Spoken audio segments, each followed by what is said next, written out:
Hello, everyone. I'm Ed Densel, and I host Unfound, and I run this YouTube channel. I realize you don't want to give a thumbs up to the following video until you watch it. You know what? That's totally understandable. I can appreciate that. But what you can do right now is subscribe to this channel. The button is right there. Thanks. Milda Dahl McQuillan was a 71-year-old who lived on Round Lake in Minnesota. She was a mother who loved to play cards and cook. On June 17th, 1975, Milda took a short drive to visit the friends of a mutual friend. She allegedly never arrived. Milda's car was eventually found near her destination. She was never seen again. I'm Ed Densel, and this is Unfound.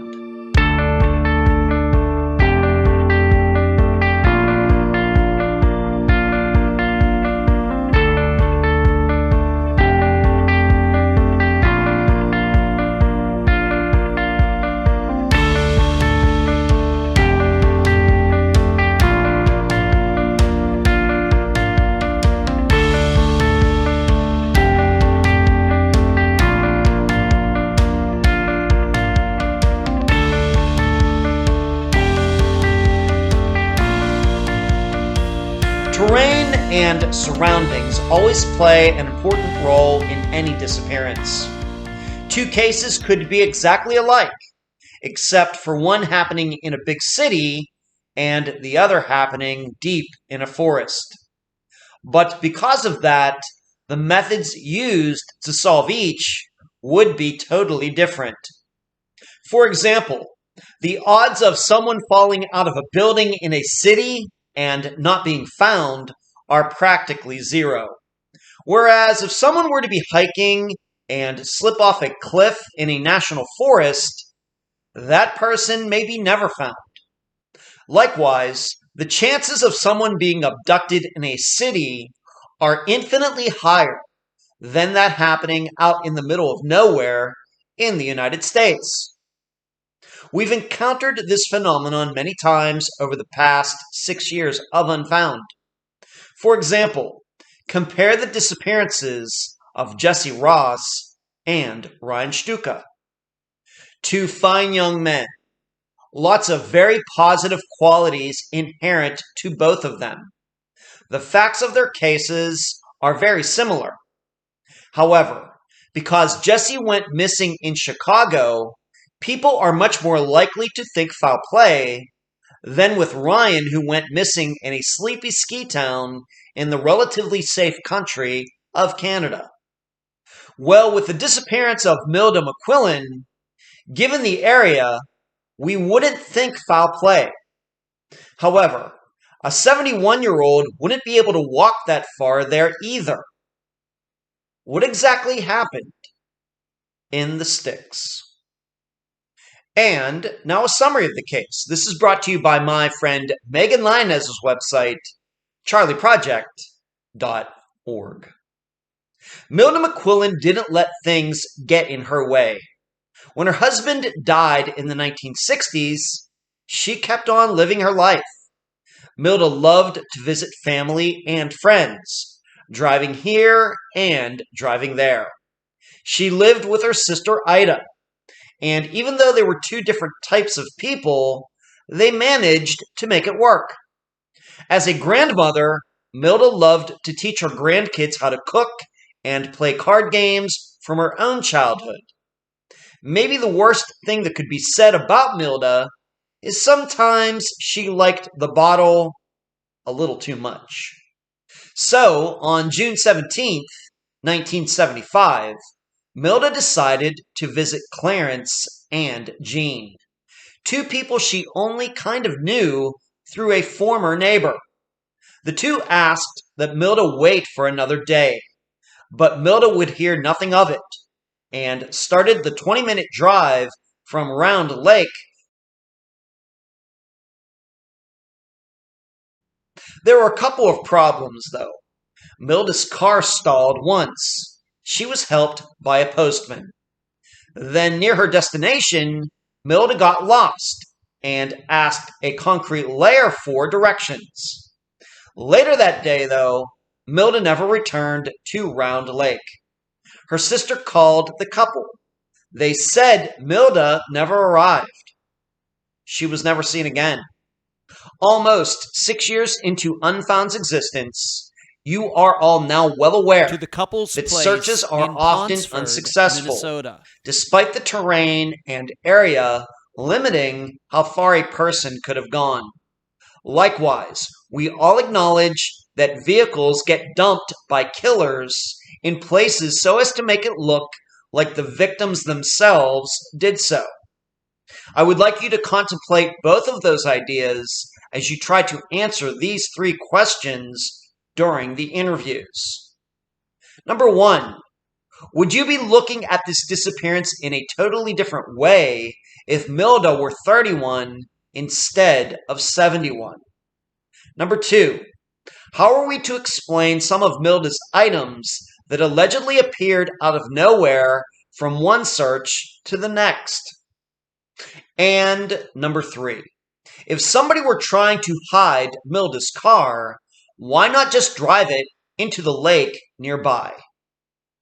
Milda's family is very convinced she was the victim of foul play. The guests for this episode are Milda's granddaughter, Lorelei Voigt, and independent investigator Joe Kistner. Unfound News. With a heavy heart, I must tell you that another unfound guest has died. And I must apologize that her death happened last year, and I didn't even know it. Tressie Palmer, mother of Marina Bolter, passed away during March of 2021. May she rest in peace. And as I've said before, it hurts every time. Next, the Unfound newsletter is now in audio form and can be found on the YouTube channel.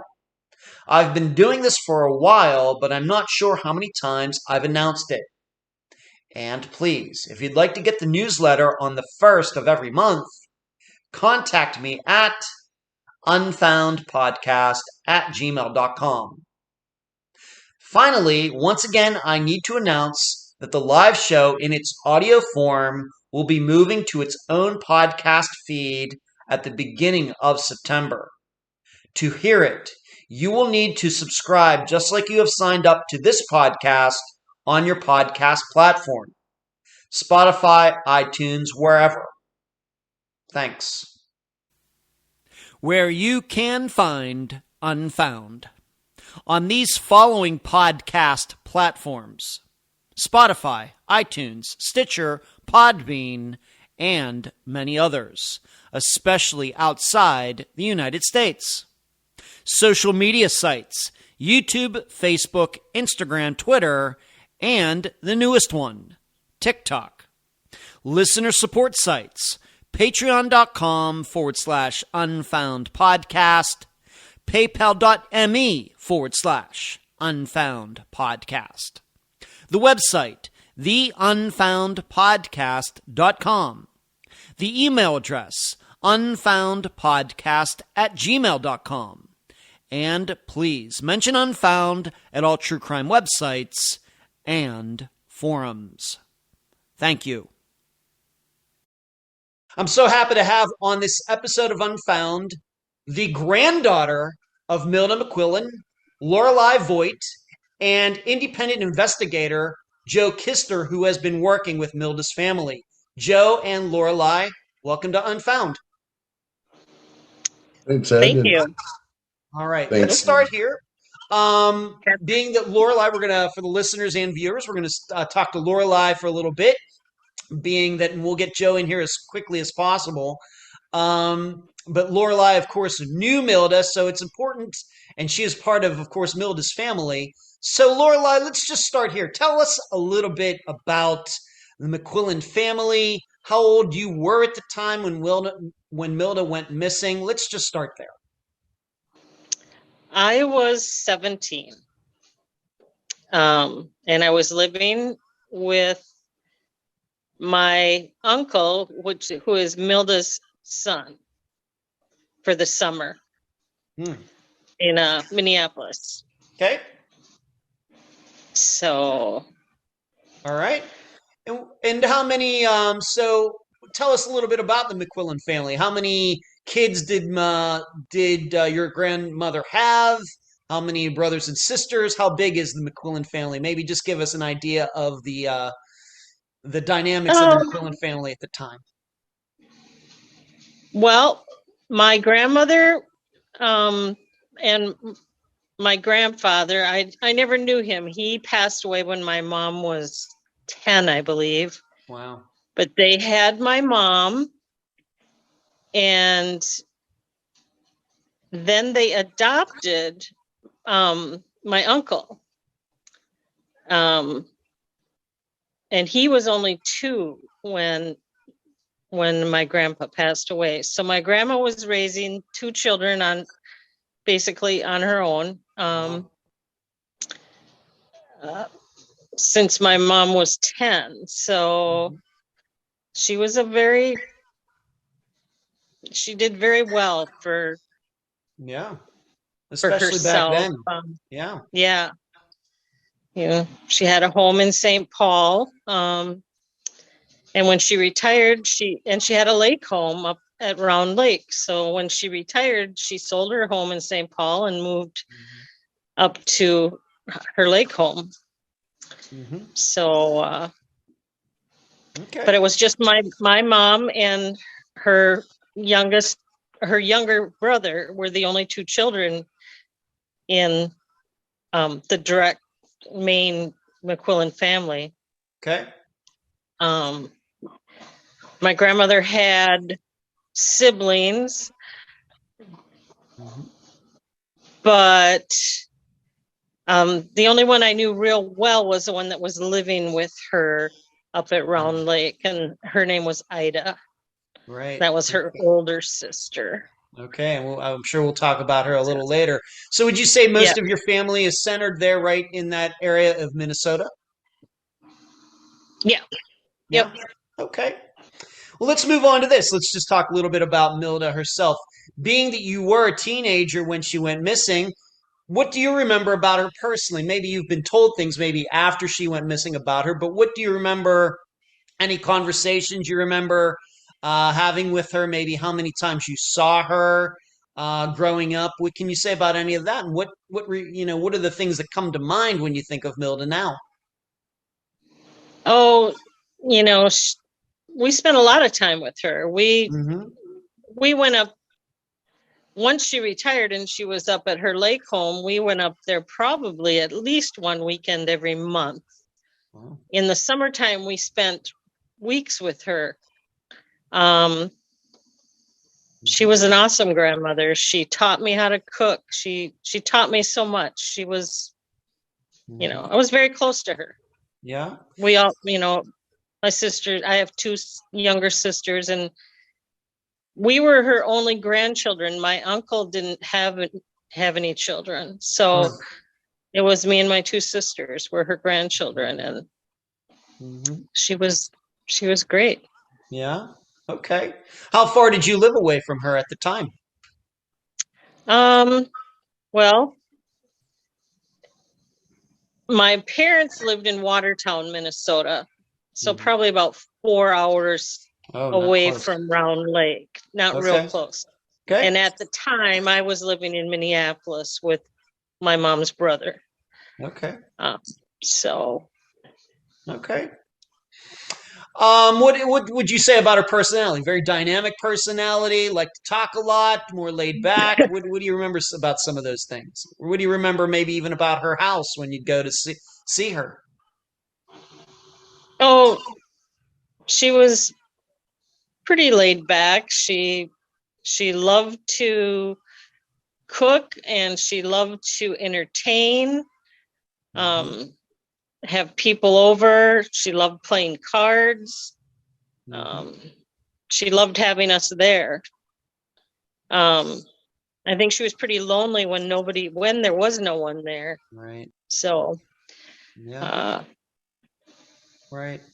Okay. But she had a roommate. She was living with someone, right? Her sister, yeah. With Ida. Yep. All right. And how do you think those two got along? Pretty well? Um, for the most part, they got along pretty well. Ida was a little bit different. She was I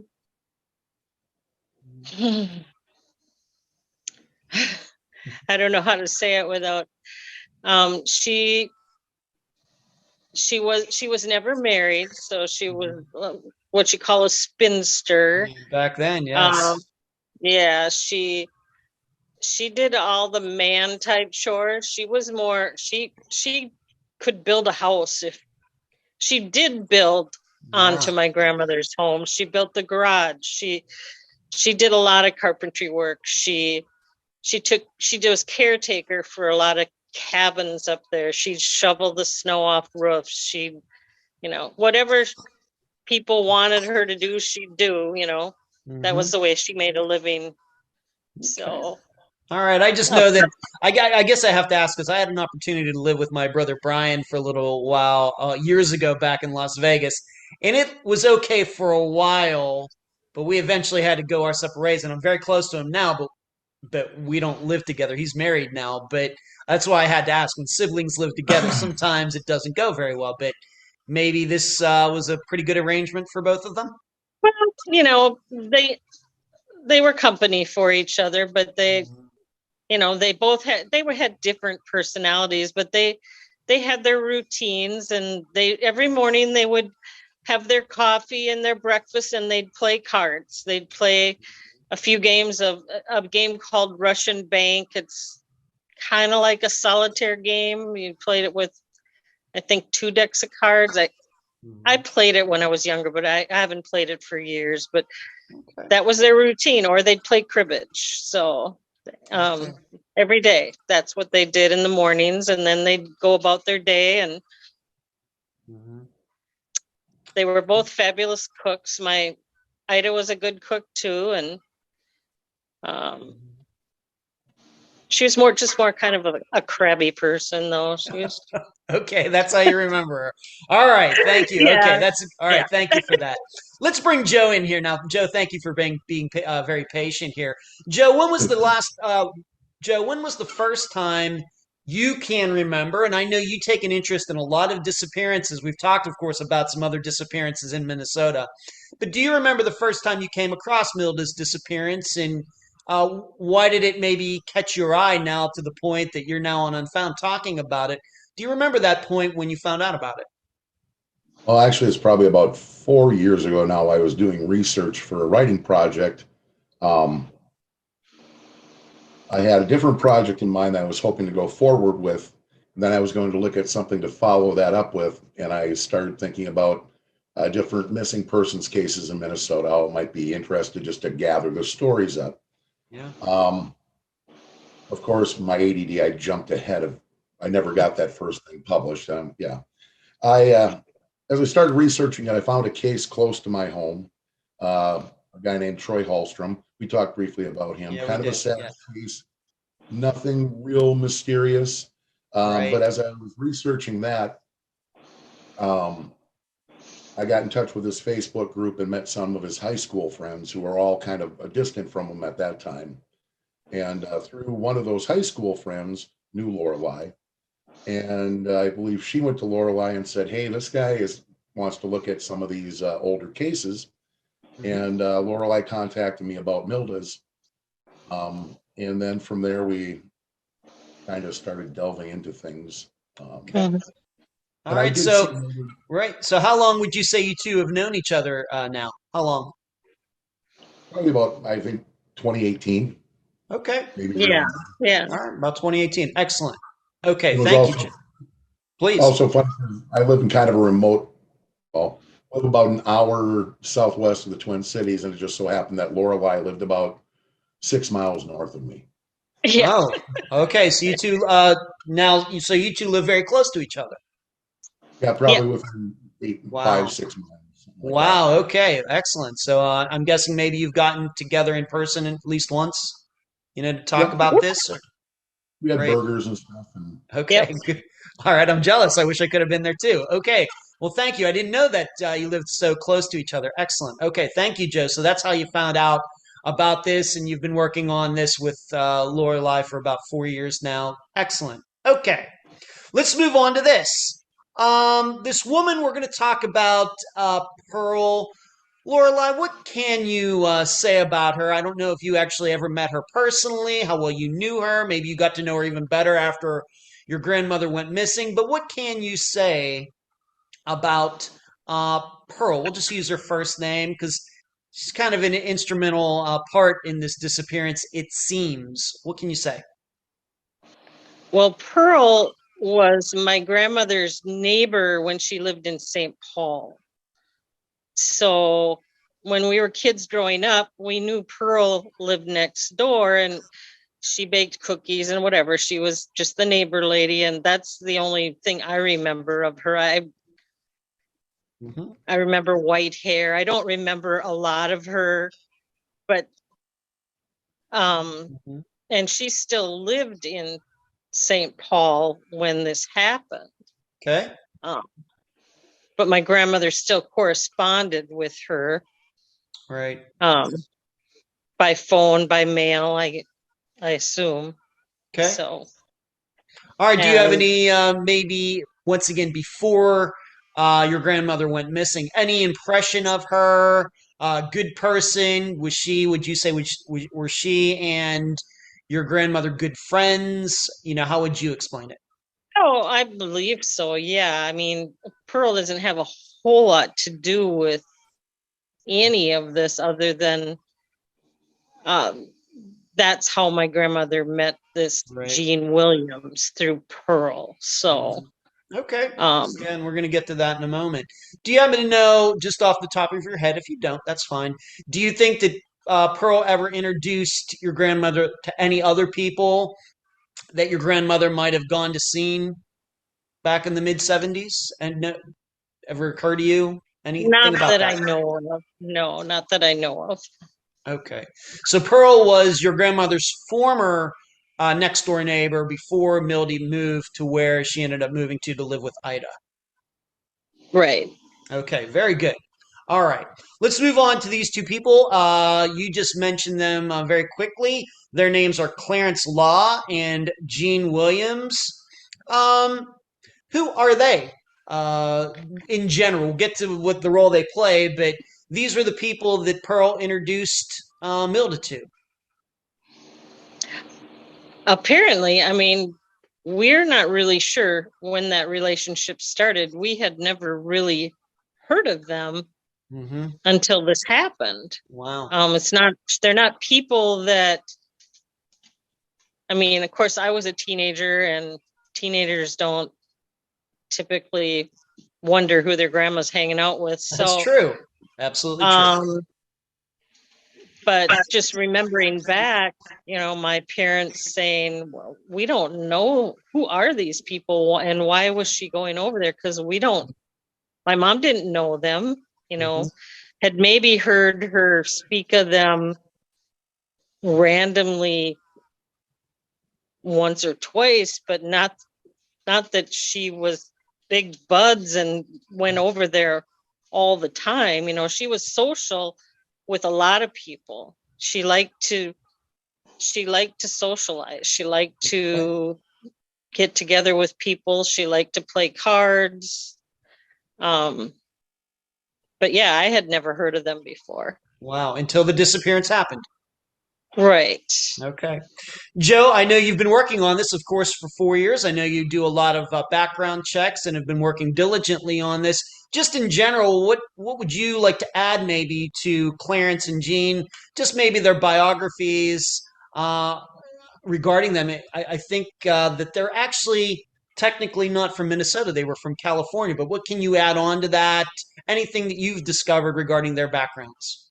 Well, they were both from Minnesota, and they're both from the Twin Cities area. And I believe that's where Pearl got to know Jean. Jean lived in, I believe, St. Paul for a while in the suburb of Edina. Her husband was a vice president of automated control, a company called Automated Control. He was in charge of sales and I believe research. they had moved. They live a few different places in the cities, and from what I gathered, she was kind of a I don't know if socialite would be the right word, but she was involved in a lot of community activities, country club type stuff in the cities. And I believe at that time in St. Paul is where she got to know Pearl. Clarence, they're both widowed. Clarence worked for Northern States Power as some kind of an electrical engineer, electronic troubleshooter. Okay. And they also lived in the Twin Cities suburbs back in the day. How those two met, I'm assuming, has to do with the property up by Bad Medicine. I'm not sure how those two actually got together. The California place comes into play a little bit later on. It showed that they both lived at a trailer park or wintered at a trailer park in Ventura County, or the city of Ventura. I think it was the city of Ventura, California. Yeah. Those two, they both leased that trailer or bought that trailer back in 1973. So I know that they had a relationship at least prior to 1973 together. That was like the winter spot for them. Okay. In your research, find anything about them? Because I think, once again, when we get to the end of this, I think that people are going to be at least a little suspicious of them, even though we don't do any theorizing here, but it's certainly something to think about. Anything that you found in your research, like, as we know we can do it with databases in the 21st century, anything that sticks out to you as being a little shady, a little suspicious, anything like that? Above and beyond maybe some of the behaviors after the Milda was disappeared, or nothing in particular. I know they'd never been married to each other, at least. There was some interesting things with the transaction of the cabin that Jean had. And as I looked into the property records, there was like an exchange of quitclaim deeds between Jean and Clarence back probably, I believe, in the late 60s, early 70s. And it was like turnaround in records, like just a matter of days or so in between. And it struck me a little bit curiously. And I imagine that if you're going to do stuff like that with somebody, you've got to have a little bit of trust in them to that. As I get from what I found out from somebody in one of the county offices, is that wasn't exactly unusual, because I believe the original property was put in Jean's name with her husband. And then after, for probably estate purposes, she had to go and transfer that property. She couldn't transfer the property from, don't quote me on this, I'm not a realtor. Okay, me neither. What I gathered is that she couldn't transfer that property to herself. So in turn, she transferred that property to Clarence to remove her past husband's name from the deed. She quitclaimed it to Clarence, and then Clarence quitclaimed it back to her as a single woman. Okay. I believe that was just to clear up the title. All right, so it sounds like a paperwork, red tape type of thing. Yeah, it looked pretty weird to begin with, but once I talked to one of the people at the county recorder's office, and they said that's more than likely what they were doing because of just the way the statutes are written as far as transferring real estate. Okay. Any felonies that you could find on the record? Once again, we get back to the 1970s, it's going to be a little tough, but anything that you've found like that sticks out? I could not find anything of a nefarious means on either one of them, as far as they both seem to be working class folks. I don't know if Jean ever held a job, or if it was just basically a housewife. Mm-hmm. With Jean, Clarence, he found the military records, things like that. But with Jean, it was more so. Her husband was a vice president of a large company, and I think she was that housewife who was involved with the social activities and things. Okay. I think that's kind of what from the vibe I could gather from her was, that she was kind of a bit of a socialite type thing. Okay. Or there was no, I don't think there was outrageous amounts of money, but I believe they were well to do. Comfortable. Okay. Yeah. Thank you there. All right. Thank you. So we have a background on them. We now know how Milda knew them through this woman, Pearl, and Milda liked to go out and see people, and this is kind of where this disappearance gets started. But I want to just cover one more thing regarding Milda, and this is going to go back to Lorelei. Either before she went missing or maybe in conversations after, did any of your family ever say, well, you know what? You know, she was having some physical issues. Of course, Milda was not a youngster. She was not a spring chicken. Any mental issues? Of course, we maybe can start talking about dementia, Alzheimer's, anything like that. And then Lorelei, in my conversation with you, maybe she liked to drink a little bit. Any of these concerns that popped up either before or after she went missing that your family might have said, well, maybe she disappeared because this was going on with her. Anything like that that you can remember, Lorelei? No, I mean, I remember times growing up where she liked her cocktails. And there was a few times that were concerning to my parents, my mother, and so, but I think she drank more. The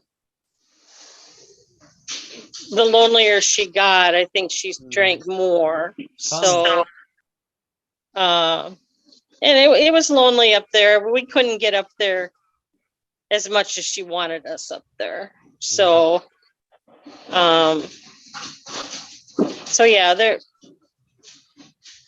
was concern from my mother. We've talked about it, that there was times that my mom threatened her that if she didn't slow down, that we weren't coming up there anymore, you know. Wow. So, okay. But yeah, to do with the disappearance, I don't think that really had anything to do with it. Okay. Nobody said after the fact that maybe she got lost because let's just ask you this, if you're to your knowledge, had she ever tried driving somewhere and not been able to get there because she got lost or get confused? Once again, your memory, anything like that? Not in my memory. I think Joe has talked to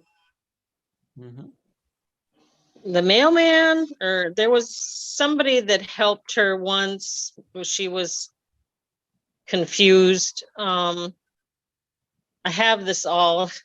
You just do your best in my file, but yeah, she, you know, there was a time that she was pulled over, or I think it was prior to the disappearance. She had a little episode that she went into the ditch, and I believe it was the mailman that stopped and helped her, and just she didn't wreck anything, but she was just a little shook up, and of course I don't remember the full details of it, so I really shouldn't have even brought it up. But all right, Joe, do you know anything about this, being that she just said that? Does anything come to your mind in the work you've done in talking to Lorelei? Maybe you can help Lorelei a little bit with that.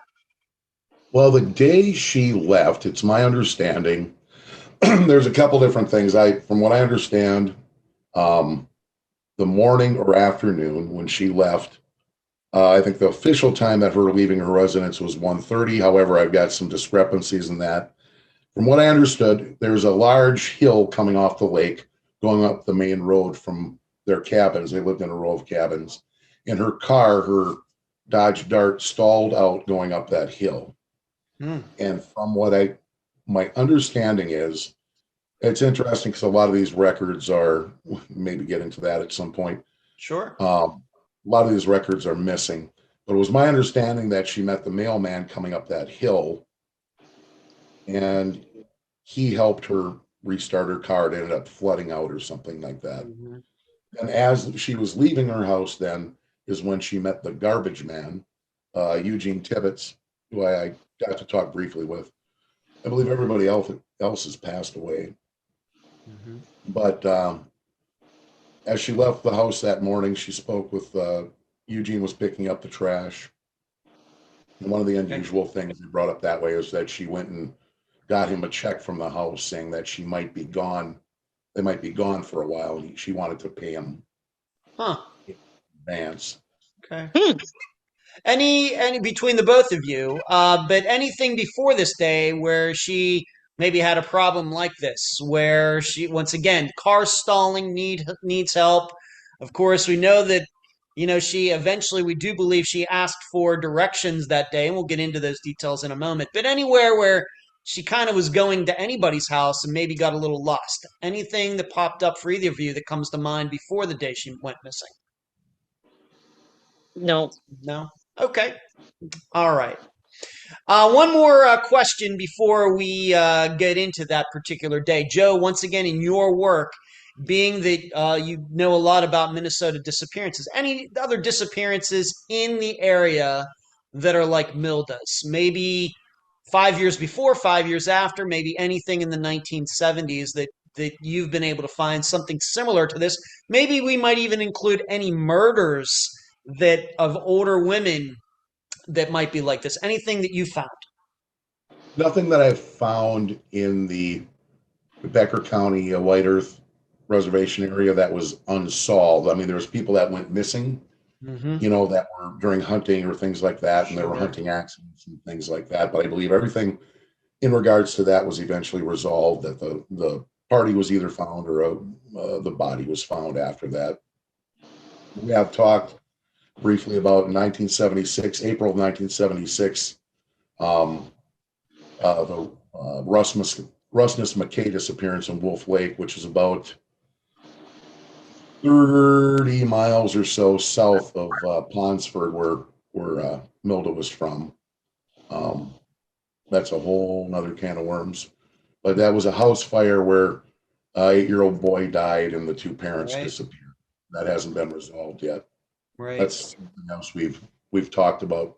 We have, yes, and we might be covering that this fall on Unfound. Hopefully, we can get together on that show. Hopefully, but nothing in what we might call Milda's demographic or Milda's the general circumstances of her, driving by herself and disappearing. Nothing, nothing like that comes to mind that you Nothing found. that I ran across or was told about by the sheriff's department or anything. They were Okay.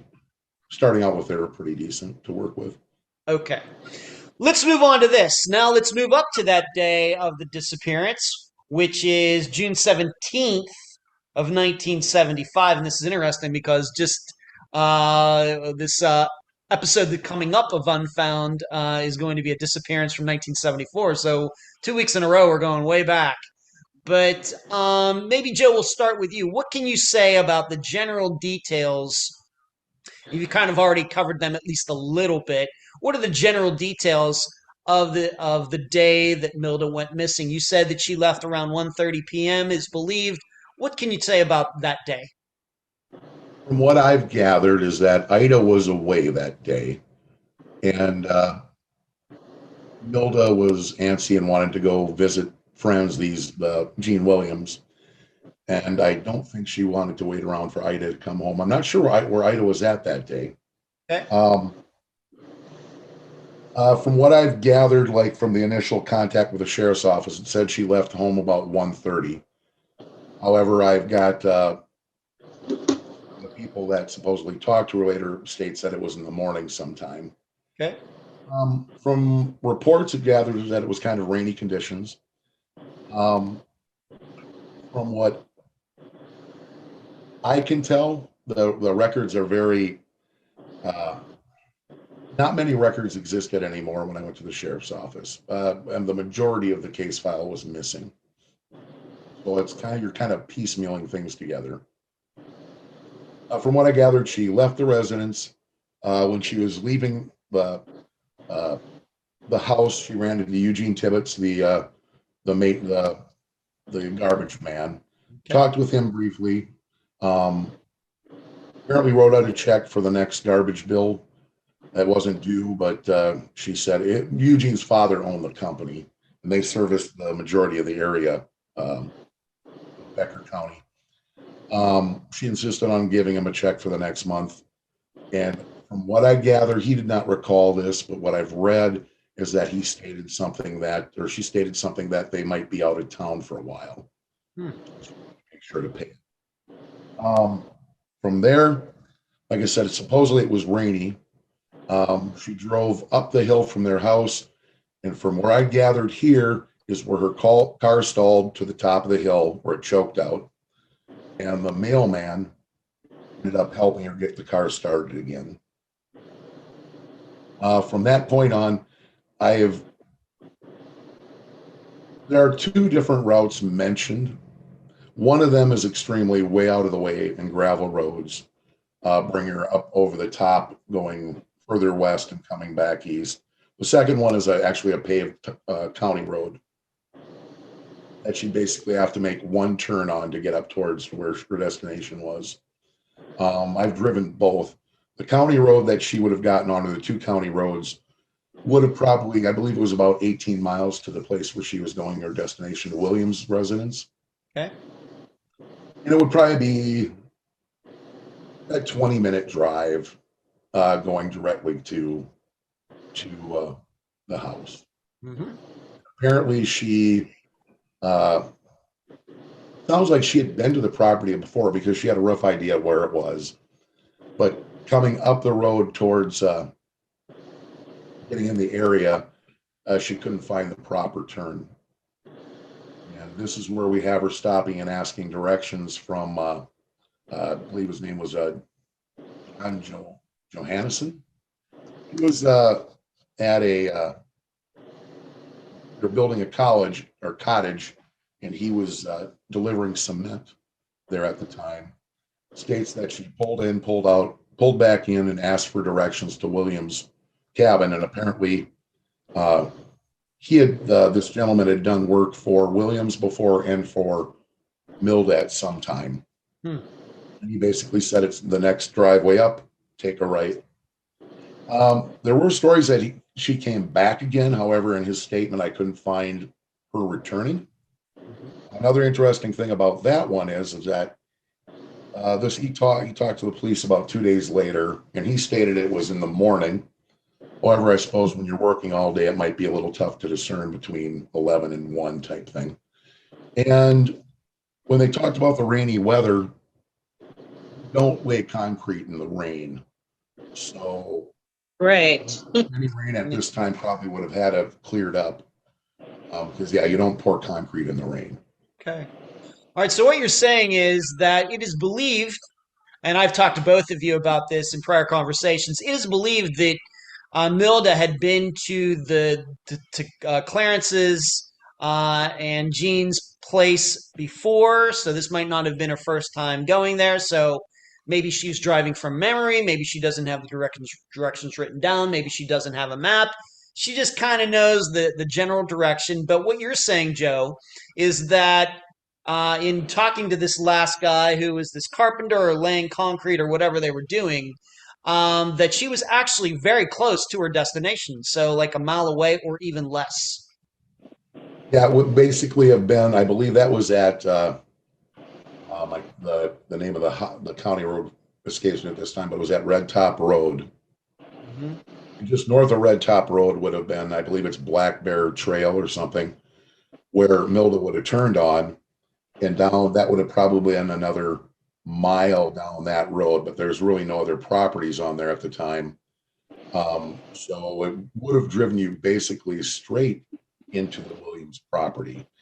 However, when you got there, the road would curve around a bit and went up to a couple other cabins, I believe, after that. Okay. Now, Lorelei, my understanding, and once again, this is something I've talked to both of you about, but to ask you, you've both told me though that it seems, at least after the fact, that you found out that actually Clarence and Jean tried to talk her out of coming up that day. Is that correct, Lorelei? Is that what you've been told?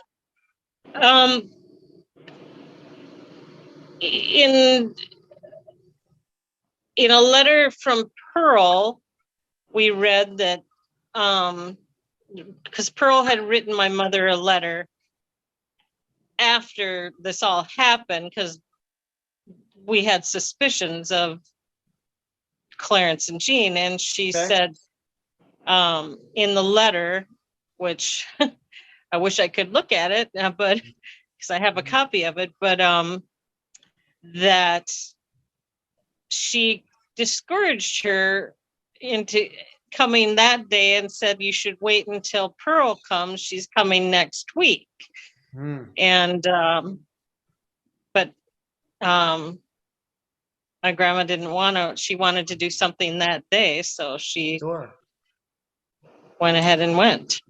Anyway, so Pearl, Yeah. who was the person that introduced Milda to these other two, Milda was saying, or Pearl was saying, you know, maybe you should just wait for me, and we'll go up together. But Milda didn't want to do that, so she drove alone. And of course, as Joe's already pointed out, Ida, living with Milda, Milda's sister, was not around that day, so she couldn't even go with her if she wanted. Right. She was doing a job or something. Yeah. She was. Lorelai, do you remember that day? Do you remember that day? That, of course, we know that, and we'll get into the specifics, but one way or another, we don't going to get into theories, but things just didn't go as I guess we would expect with Milda getting to her destination. We'll get into all of that. But do you remember that day? And do you remember maybe first hearing about maybe Milda was missing? What do you remember about that time? I remember my uncle getting the phone call. I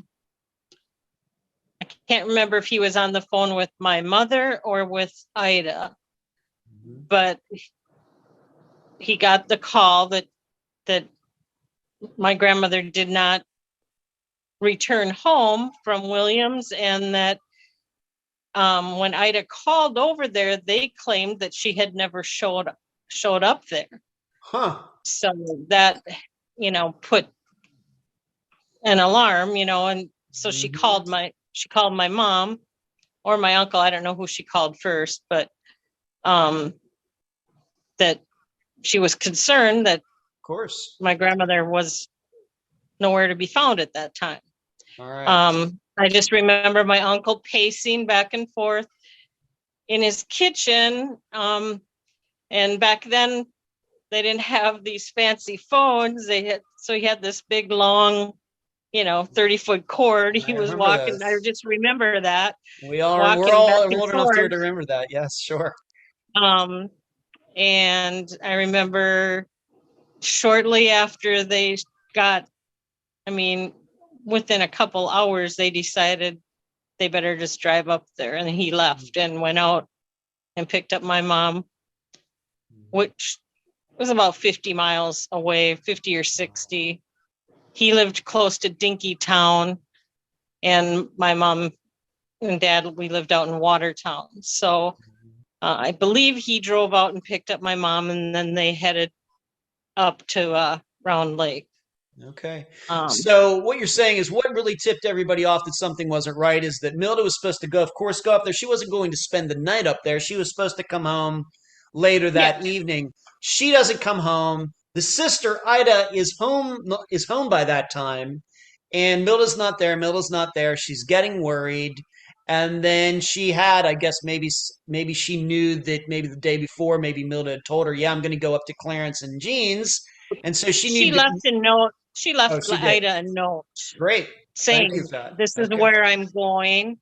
And you should join us when you're done with whatever she was doing, her job or whatever. Come and join us. And Ida didn't feel like going, apparently. And she just knew that something was wrong when she didn't show up back home. I think it was like 7-8 o'clock at night, and she's like, I better check on her, and called over there, and they said, well, she never showed up here. Okay. So is it both of your understandings, both Lorelai and Joe, that the Clarence and Jean knew that Milda was coming over, but when she did not get there, let's just say that afternoon, let's just pick a time, 2 o'clock, but they never even bothered to call her house to see. We have no, maybe they tried to. This was kind of like before answering machines. But is there any proof that Jean and Clarence ever tried to call Milda's house when she didn't get there that day? Of course, they say she didn't get there. Did they ever try to call out, "Hey, Milda, we thought you were coming over. What happened?" Do any proof of that? None that Not that I'm. I'm aware of. None. Okay. Thank you very much. Okay. So your family gets up there. What is your understanding, Lorelai, of what they did do when, of course, it's getting nighttime of that day. What did your mother and uncle, everybody else do when they got up there? You have any? I know you weren't there, but what is your understanding? Well, they got up there in the middle of the night. So Mhm. they got up there, and I believe they tried to sleep. I don't know if they really got any sleep, but they waited till daylight, and then they drove the route and looked in the ditches, and they got a hold of the sheriff, reported it, and Mm-hmm.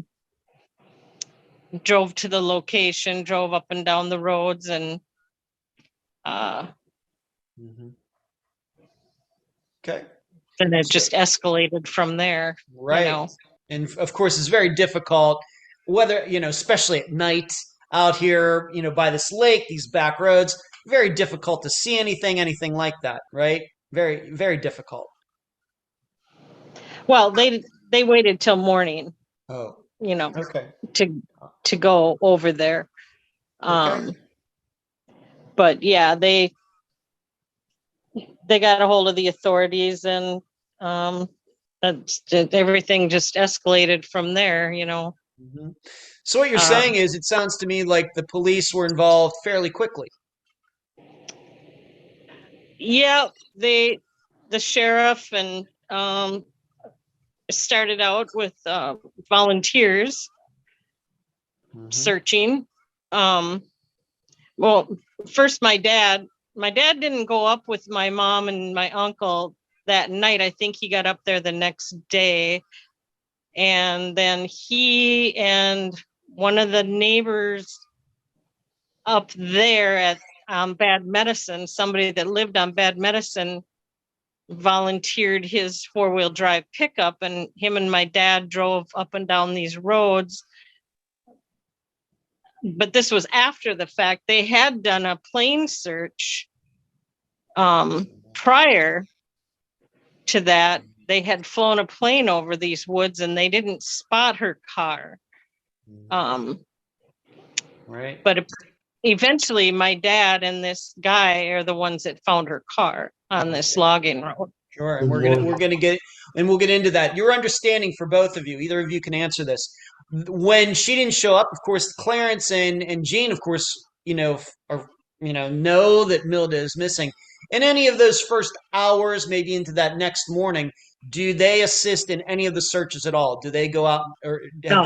did they ever say, well, oh, Milda was supposed to come up here? Do you know if they ever got in their car, even before your mother and uncle got there, to drive around to try to find her? Not that we're aware of. Okay. Well, Lorelai, did Please, your Jeff. mom and was it Dennis, did they go up the night of the 17th or the following day? They left, I believe it was 10, 11, midnight or something. They got up there. It's a 4-hour drive. So they got up there in the middle of the night, but they did leave that evening after they got the call. That she should have been home. Yeah. Okay. Because I was just looking at it, was initially reported to the police at 8 a.m. the 18th, the following morning. Okay. So that's probably right. Yeah. Okay. So They got up there, and then they got a hold of the authorities that morning, next morning. That's pretty quick. Yeah. Okay. I realize you were not involved. You were not one of the people who went up there, Lorelai, but what do you think your family was thinking at the time? That, she's supposed to show up at this location. She doesn't show up, and I have to let the listeners and viewers know, this is before any of these stories about the postman and this guy laying concrete ever come out. We'll get to that in a moment. So they're kind of looking, they don't even know that Milda got very close to destination. So what was your family thinking at the time? Before her car was found, what are they thinking? Well, they were thinking that she took a wrong turn or she drove into the ditch. Mm-hmm. I mean, as far as they knew, she never got to Williams. That's what they said. She never showed up. So they started looking, from point A to point B. They drove the route and looked in the ditches and stuff because they didn't know that she had talked to these people at that point. So that's what they were, worried that she had an accident or, she was off the road somewhere. And from what I remember, Okay, that's right. That's the best we can do, and that's why you're on this interview, of course, because you were there at the time. You're part of the family. You remember these people, and I realize many of these people are now deceased. Very sad, but you remember that back at the time. You can remember your uncle leaving and all this, and and so I think that's very important to all of this. So they have to go up there. They're looking around, kind of for like a needle in a haystack, because at that point they don't even know that she got very close to her destination, but they're doing the best that they can. Go back to you, Joe. Of course, you've stated how you got involved in this, but we know why, Lorelei is here, and we know how you ended up meeting her and actually meeting her in person and working with her for the last 4 years. Maybe at this point would be a good time. Maybe just give a little bit of your background now before we get into what we call the rest of the investigation. I know you've looked into many disappearances, but maybe for the listeners, just give them a little bit of your background, your bio, before we go any further. I am a rail supervisor for Minneapolis Transit. I spent past time in the past. I've worked in corrections, police and fire dispatch. I was a local police commissioner for 5 years. That's about the extent of my law enforcement type background. EMT firefighter for 6 years, firefighter for 5 years, EMT for 10. I started getting into things with started with a little web page my daughter and I had started with like Facebook thing with Minnesota Legend Hunters that started looking into weird, unusual, strange people, places, and things in Minnesota that people could visit, yada, yada, yada. And that's where this book idea started. And I've always been intrigued with the missing persons more so than any other crime or any other thing like that, just because of the fact that the entirety of it's a mystery. It's intriguing, and that's where, like I said, I started looking into just some historical missing persons cases and things like that. I started getting involved with a lot of research and working with police records with a double murder suicide that had taken place in St. Michael, Minnesota back in 2000, which was closed because it was a double murder suicide, so they knew who did it. And some of the things I discovered in that, and going to the law enforcement with some of the findings there. So I had some prior experience going into police records, requesting records, and deciphering some of the information. And that kind of helped out with the with Milda and the Rusness case, going to after the public records. That was kind of an adventure. I had to bring out my inner litigator, even though all the records, everything in Minnesota after 30 years is considered public records. And when you go and request things like that, they like to say, well, no, this is an open case. It's an open case. And yeah, we know, yes. That it doesn't matter because it's still public record because of the age. And they finally gave in. And after that, for the most part after that, I got cooperation from a lot of cooperation from the local sheriff's office up there. I had a couple investigators sit down with me for like 3 hours discussing both cases. And what I'll go back to is with Milda's case. I went up to the sheriff's office and they brought out the file to me, and I'd say probably 2/3 of what I would anticipate being in that file were gone. Hmm. There were no personal interviews. There wasn't, there was notes taken on what they call, back in our day, an ICR, an initial complaint report. I don't know if they can see people that are watching. Yeah. Photocopy of it. It's basically taken, and put on carbon copies and stuff like that. That's how most of the statements were taken that exist right now. Some were on pieces of scratch paper, but there was there was no interviews with the law family, anybody else involved with that.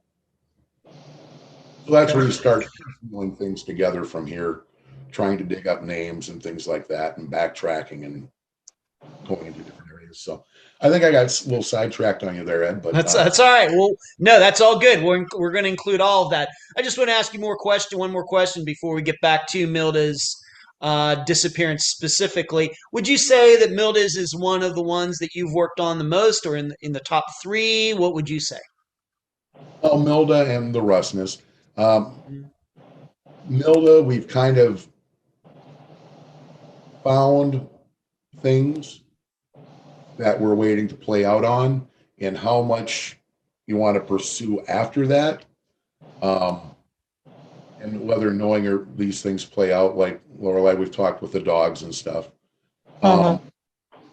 So there are a few other avenues to maybe go down, but it's kind of hard to tell which ones to go down until we kind of gather up some of that information, waiting like on the sheriff's office for it. All right. So you would say that working on Milda's is probably one of the ones you've gone the most in depth on. Yeah, well, then the Rustness thing that we right. talked. Okay, right. And Rustness, I think, is going to get its due coverage on here maybe later this year, hopefully. Okay. Okay, so she's missing. She's supposed to come home that evening. She doesn't. People get very worried about her. Totally understandable. They get up there. They start really, it's like needle in a haystack, trying to figure out, well, where did she go? What did she do? Did she get lost? Was she in a wreck? Anything is possible at that time. However, eventually her car is found, and actually it's not found too far from where she was supposed to end up. And the listeners should know I will be doing a map analysis video for all of this, so I can detail where Clarence and Jean lived, where the car was found, etc. But Lorelei, what is your understanding about how this car was eventually found? Well, they did an aerial search either one day, the next day, or I believe they found her car 2 days after she disappeared. But they did an aerial search first, and they did not see it in the aerial search on that first day. And then on the second day, when my dad was driving around with this person that lived on Bad Medicine that volunteered his four-wheel drive pickup, they were driving in and out of driveways and they drove down this, they called it a logging road. It was overgrown. It didn't look like a road, but anymore it was overgrown, but you could tell there was something there, some type of road in the past. And they drove back on it and looked through and spotted the car. Wow. The car was a pea green color. So, and this was late spring, middle of June. Mm-hmm. So it kind of blended in, Sure. Yeah. But they spotted it, and it was, back in those days, they didn't tape everything off and make a crime scene. They didn't secure the scene. So many people, I believe, were in and out of the car when it was found. After it was found. So okay, so you said your uncle? Was it your uncle and somebody else that found it together? Is that what you said? No, my dad. My dad found it. Okay, so your father and somebody else in this big truck, they go down this road just taking a chance, and there her car is not very far away from where Clarence and Jean actually lived, but surely on a road that doesn't sound like was used very often, if at all. Joe, your understanding about the car, was it wrecked? Was it sitting in the middle of the road? What can you say about the condition of the car? What have you learned regarding the condition? Anything else about it? I know just to backtrack a little bit, the initial day that she was reported missing, Deputy Ray Stevens went and drove all the back roads and stuff through the area and along the route that she was at. Then I interviewed the recreations park and recs officer back then, Ray Hino. He was a teacher during the school year. During the summer, he worked for the sheriff's office. He was called in then because he had like the only four-wheel drive vehicle in the county. So he was called in to go check some of the more remote areas during that day. The following day, Deputy Stevens went up in an airplane. It sounds like he might have even had one. And they searched. So we're bringing us to the 19th. Okay. When the 18th, Stevens and Hino drove through the areas. And the 19th, they brought out the airplane and searched the area. The car was located on the 20th with Lorelei's dad. And I'm not sure if that was actually Hino or who was actually with him that day when they located it back at the end of, it was actually located underneath some pine trees. Right. Down towards the end of this road. And one of the things they noted is that the car almost was made to appear like it got stuck, but it was drivable out of there. The wheels had spun a little bit, and I'm thinking maybe to get it deeper into the trees possibly. We're not going to do any speculation here, Joe, but I guess what we're saying, was it right in the middle of the road, or was it like on the berm of this back road? No, it was out in the woods. It was in the woods underneath some pine trees. Okay. Yeah. All right. It was almost a mile back off the main road, right, Joe? Yeah, it was. You actually walked back there with Sheriff Glander, didn't you? I did not. My sisters did. I have a bad knee, a bad leg, so I didn't do the hike with them that day. But they walked back there and pretty much to the spot where it was found. And I believe he said it was almost a mile back off the road. All right. So to clarify something, so was it on this logging road, or did it, did somebody look like somebody tried to take it like four-wheeling off the road? What is the understanding here? I believe it was off of what you would have. It wasn't really a road, but off of this overgrown pathway. Okay. A ways, and it was kind of in a little bit of a muddy slough type, right, Joe? Yeah, there was some slough areas around it. I was basically, I don't know, from farm country. It was basically almost resembled a field road where there was basically two ruts and grass down the middle. Yeah. And from what I understood is that the entrance to that road, you don't drive by it and basically see it. You have to basically know it's there.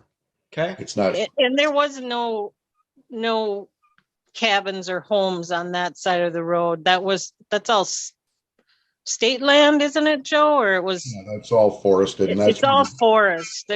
There's no post office box or nothing there. It's all woods. She would have. We don't believe she would have drove onto that road. That road was built for logging, basically, back in the day. Okay, many years before 1975. Yes. Okay. All right. So the car's back there. It sounds like somebody did whether it was Milda or somebody else, somebody did get off that. Even this bad road itself, the car wasn't even on that. Okay. Anything unusual about the car? Was it damaged? Did it run? Were the keys in it? What do we know about any of that, Joe? I believe the keys and everything were in the car. There were some discrepancies. Now, the family believed that the purse was still missing. I have other people that have said that the purse was found in the vehicle with 2 pension checks, a Social Security check, and around a couple $100 in cash. Huh. So I know Lorelai's mom said they don't believe they ever found the purse. So those are a couple different things that I've got. But the Yeah. person that told me about the purse was very descriptive about the contents and everything they found. And one thing to note too, it wasn't taped off or anything, because this really wasn't considered a criminal Yeah. act at first. It was basically At first, right. that she had got lost and wandered away from her car. And so it wasn't processed like any kind of a possible criminal True, act. true. 75 too. Okay, and I can tell you, as the listeners maybe know, even in 2022, if this were to happen, they wouldn't tape it off probably either. They'd probably be just thinking somebody walked off, and I don't know. I don't know what the principle should be necessarily on that, but I would be very serious, very surprised under similar conditions in 2022 if anybody did any sort of taping off of anything. And in fact, we know of many disappearances that have happened in the last 10 years that we've covered where the missing person's car was given back to the family the same day. So, it doesn't seem right, but I don't know much has changed since the 1970s. Sure is not as much as everybody thinks. But anything unusual, any signs maybe that somebody else might have been driving the car, any signs of violence in the car, anything like that?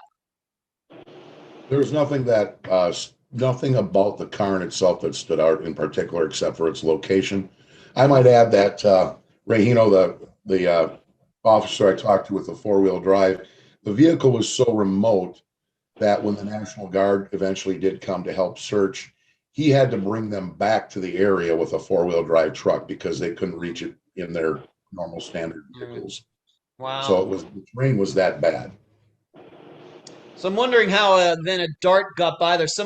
I guess you could say somebody, Milda or somebody else, really wanted to get back there. If you needed a 4-wheel drive, obviously a Dodge Dart is not a 4-wheel drive. In fact, it was actually a Dodge. It wasn't a Dodge Dart. It was a Dodge Coronet, I think. Okay, still, yeah. Just clarifying, it wasn't a Dart. Her sister drove a Dodge Dart, but she drove a Coronet, C-O-R, Dodge Coronet. Yeah. Okay, so not any sort of regular car scene should have been going back there. Obviously, somebody found a way to get that car back there. Okay, so the car is there. It's found seemingly, during a search, and it's close to where her destination was supposed to be. Nothing unusual about the car except for its location and, how did it get there in the first place. No signs of violence, no signs that somebody else was driving the car. We're open to that idea, but no proof of that.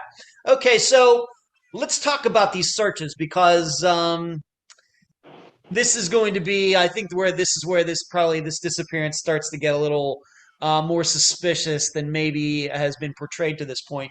Lorelai, what do you know about the first search? You've already kind of mentioned it already, but who was involved in this first search? Volunteers, people that lived around Round Lake, my grandmother's friends, Boy Scout. There's Many Point Boy Scout camp is across the lake. They have scouting on Round Lake too, and so the Boy Scout counselors volunteered, and a family searched and found nothing. Nothing that first day, and then the governor released National Guard to come, and they searched the same area the next day, and they found something right out in the open. Yeah. And the people that searched the day before said there's no way that was there. Okay. So well, let's talk about that area a little bit more. Being that both of you have been to this area, if somebody is searching in this area or whoever put the car there, easy area to walk. If we're going to walk off into the woods looking for somebody or doing any hunting, what is this area like to walk through? Joe, maybe if you've been in that area, what can you say about it? I haven't been back to the actual car area. I've been okay. where the property was. They Okay. had A couple of people that I talked to that searched the area, um, there's some swampland there, along with a meadow, and then going back into the forest. I know they had searched the swamp basically at arm lengths from each other and walked through the swamp. And then the following day, when they found, I believe her rain scarf and the belt from her jacket laying over the top of a bush, which they don't. Which a lot of people said they were in that area the day before and it wasn't there. Yeah, like That Lorelai just said, right? Okay. that diverted their search away from the swamp because they figured she would have went around it if she was there, and they searched back into to the forested areas. Trying to think, they searched for weeks. I know Doc Baugh and that Jim and Heino, the Parks Recreation Officer, went through that woods everywhere around there several times. Doc Baugh was Milda's neighbor on the lake. He was from Fargo. And then Jim Dubé, the other neighbor, went through the woods in that area several times.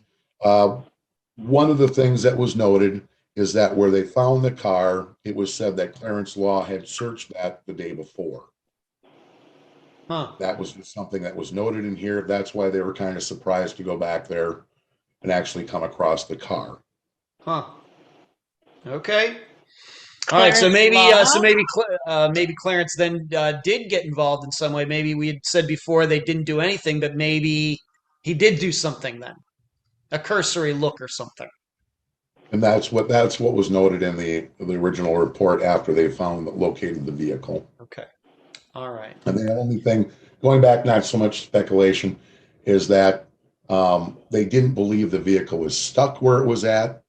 There was some tracks that showed that the tires had spun a little bit, but it certainly wasn't embedded in mud or anything. Okay. It could have backed out. So, okay.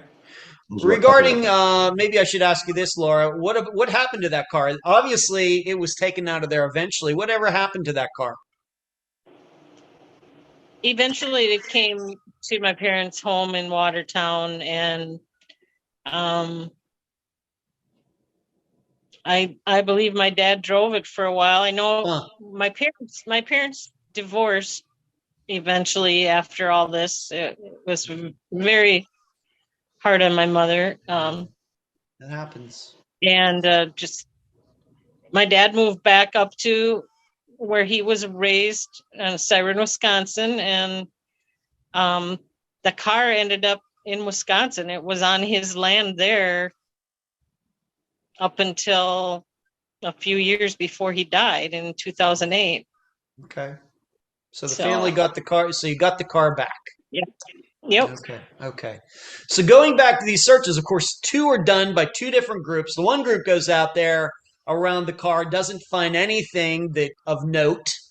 But then the next group goes out there maybe the next day, a day later, maybe a more experienced group, but I don't know how would even gauge that. And two items are found that are believed to be Milda's. What were those two items again, Joe? What did you say that they were? A belt from her coat, and then I believe her rain scarf. Okay. All right. And would you say with 100% certainty that those are Milda's? Both of you? Would you say 100% certainty? Well, the belt matched the jacket that was said she was wearing that day. Mm-hmm. She had gone next door to her neighbors before she left, and they had given a description of what she was wearing that day. And she was wearing a blue quilted lightweight jacket because it was raining. Yeah. And so the belt matched the description of, mm-hmm. of the coat she was wearing. And then the rain bonnet was just one of those that old ladies used to carry in their purse that opened up like a fan or an accordion, like, one of those plastic rain bonnets. Mm-hmm. So real generic, but she wore them, Okay. And we have to remember where this is. This is out in the middle of nowhere. This is on some logging road that seemingly nobody right. ever used. And so to find those things there, it would then make most sense that those were hers. Did it look like, for either of you, you're under either of your understandings, did it look like those items were there? Were they placed there, or did it look like they had fallen off somebody? What?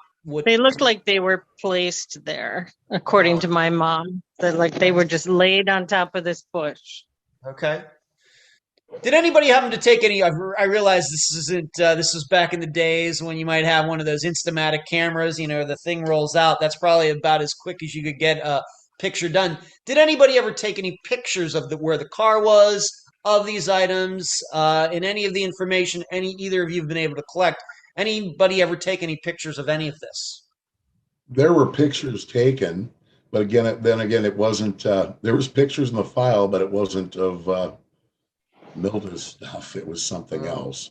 So there was pictures taken, but I think again, half that the sheriff had no idea where the rest of the file had gone. There's speculation that maybe the active investigator back then carried it in his car trunk and it got brought home or something.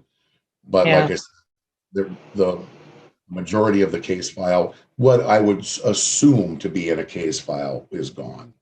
Okay, thank you. There were some pictures, but they weren't of this particular scenario. Okay. I know that, Joe, you've already talked about the purse, but Lorelai, what is your understanding regarding her purse? Is your understanding over the years, maybe before Joe ever got involved, what is your understanding with the purse? Was her purse found, or is your understanding that the purse is also still missing along with Milda? It's my understanding that the purse is missing. Okay. All right. So maybe there's a discrepancy there, and maybe we shouldn't be surprised by that. Not sure what to think of that. I guess what Joe said before, though, it certainly does catch my attention that this money and these checks and things might have been in there that, I'm not sure what to make of that. Lorelai, does any of that make any sense to you, that she would have had that cash and those checks with her the way you understand Milda? Sure. I mean, I remember my grandmother's purse always having lots of cash in it for a child to see. We'd go every day. We had an outing where we'd go up to the resort, play pinball machine. They had their afternoon, they'd split a bottle of beer, whatever. And she'd give us money to play the pinball or the shuffle, the bowling machine. But I remember always noticing that she always had money in her purse. So okay, so maybe what Joe's saying there is that somebody wrote down somewhere is maybe believable, that maybe the purse is gone but the money's still there. But I don't know how we make sense of that, but then maybe it's not unusual for those things to be in the car. Okay, and one thing we've not established, how far, we know where the car kind of was in relation to where she was seemingly going. How close were these two items to the car? Joe, maybe you can answer that.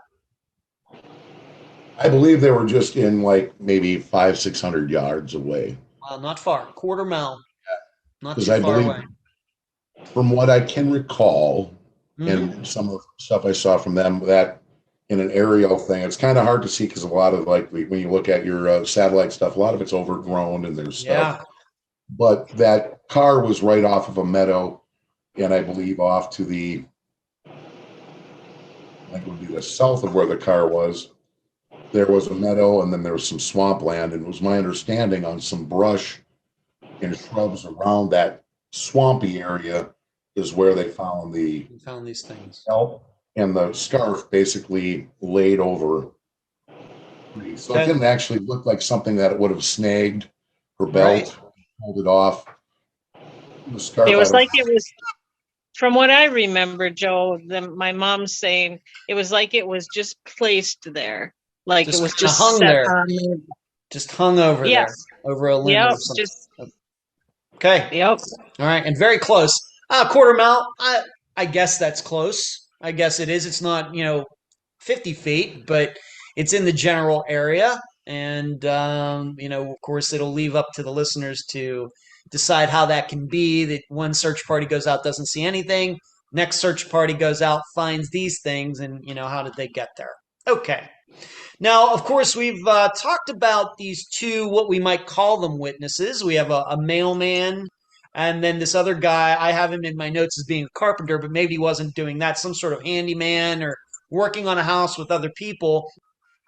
Lorelai, your understanding is how did these two, come forward? Was this something where it was in the news and these guys came forward, or do you even know how these guys even popped up and when, how long after she went missing that they were discovered? Any ideas? I don't know the answers to that. I think Joe probably has better answers to that than me. Okay. Joe, any insight into that? How these guys actually were found to come forward to tell their stories? Well, I believe like James Johanning, the gentleman that she met pouring the cement, he called into the sheriff's office. I believe it was the 20th, and I mean, story gets around, even though it's the 70s, a newspaper and stuff, that this woman went missing. He was familiar with Milda. It sounds like he did work for Milda and had done work for Gene Williams. And he called in and said, hey, she drove by as I was dumping cement or pouring cement at this new cabin and was looking for the Williams house back then. And there's rumors that she came back again. I have not seen that in the statement that he gave, or when he called the sheriff's office. It sounded like she just came there once and asked for the directions, and he said, basically a quarter mile or half mile up the road, take a right. Okay. So this was, I guess, what we're saying here, Joe, is the mailman, of course, was very close to where she lived. But your understanding for the second guy who was working very close to her destination, he came forward voluntarily. The cops didn't have to hunt him down or anything. He came forward of his own volition. Yeah, they would have had no clue, basically, that, what she did or who she talked to. Right. Okay. He come in and stated that that's where he had seen her. Okay. And did he, for both of you, or both of either of your understandings, you can both answer this. Your understanding, did he have anything to say about her? For example, did he say, you know what, she seemed a little out of it, or maybe she seemed like she might have been drinking and driving? These are just examples. Anything like that this guy said? What did he say about her demeanor that day? The only thing it noted is that she was excited.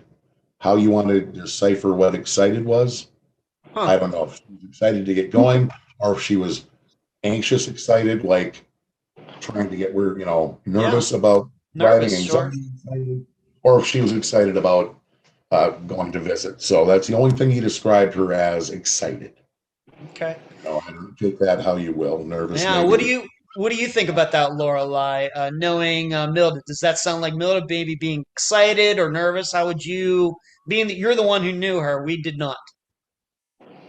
I don't know what to think of that. I don't, unless she was distraught because she was a little lost. I don't know. I don't know about excited. I don't know. Okay. All right. Is that your then understanding too, Lorelai, that this guy did not say anything, she seemed a little out of it or anything, nothing like that you've ever heard over the years? Not that I've heard, but, after talking to you, I'm like, why didn't we talk to him more? Why didn't he get investigated? Yeah, well, the hindsight's 2020. It's easy for me maybe to analyze things all these years later. This is some of the things I try to put out there with the podcast about people learning about disappearances and acting upon things. But not much we can do about that now. Do we even know if this guy is even still alive in 2022? Oh, he passed away, I believe, in the early 2000s. Oh my. Okay. So he can't be re-questioned now. Do we know anything? Just once again, we have to look at these things. Do we know anything about his background? We talked about Clarence and Jean, their backgrounds, where they're from. Anything suspicious going on? Do we know anything about this guy as far as his background? Let me just ask this: criminal record, anything like that? Do we know anything about any of that? Nothing I ever found. He seemed to be like usually any small community. There aren't that many businesses up there. He lived in Park Rapids, which is I don't know, 45 minutes so to the northeast or so. Mm-hmm. And he did a lot of work for people in the area. So I would think if anything that was suspicious of him, it would have came up in a roundabout way in some of the other people they spoke with. Okay. As far as the garbage man went, Eugene Tibbetts, I did talk with him on the phone briefly. I was going to try to go up and meet with him. His father sold that sanitation company back in the 80s, I believe, and he was currently a member of the White Earth Nation Tribal Council. He thought Milda had been found years ago, actually, when I talked to him. I was going to go up there and visit with him and have coffee, excuse me, and see if we could strike up any recollections. About that time, I was going to do that. Like the day or the day before I was up there, there was a tragic double murder suicide in on the reservation, and as well as the tribal chair had died suddenly about the same day, and Eugene was now like the acting chairman, so his life was a little busy at that time, and I've never been able to get back up and touch base with him because then you start getting to COVID and yada yada yada. Right. Okay. So I guess what we're saying is, if we are to believe, of course we don't know, but this guy who voluntarily came forward, comes forward, tells his story about Milda, being close to her destination, but not being quite there. And maybe she knew the address, or maybe he lives in the area and knows these people. Oh yeah, go down here and make a left, make a right, whatever it is, but you're pretty close. And he seems to think that, she was in her right mind, maybe a little excited, maybe a little anxious, maybe she thought that, she's late or something. Maybe we can certainly all understand that. Okay, let's move on to this. Getting back to Jean and Clarence. Lorelai, your understanding, maybe I realize you weren't there, but maybe you can remember what your father had to say, your uncle had to say, other people. What were their opinions? Once again, opinions regarding Jean and Clarence and how these two people reacted to Milda being missing. Did they seem concerned? Were they helpful? Not at all. Not at all. Not at all. Okay. I guess Clarence, they did catch him walking back up to the house. I don't know if it was the next evening when they were there and he came out of nowhere walking up the driveway, and his pants were wet up to his knees. And they asked him, where were you? And he said, well, I just walked down the driveway looking for her.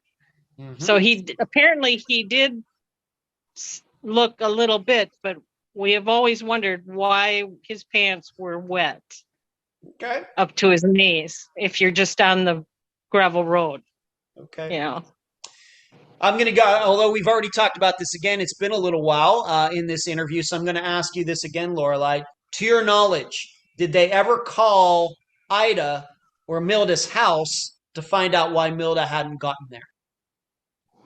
To your knowledge. I don't believe they did, no. Okay. Did they ever call the police once Milda ever gotten there? Once again, to your knowledge. No. Has your family ever said, oh yeah, we found out that they called the police? Anybody in your family ever said that? No. Okay. Did they ever take part in any of the searches? Did your family ever talk about that? Do you know anything about that? They never came out to the search site.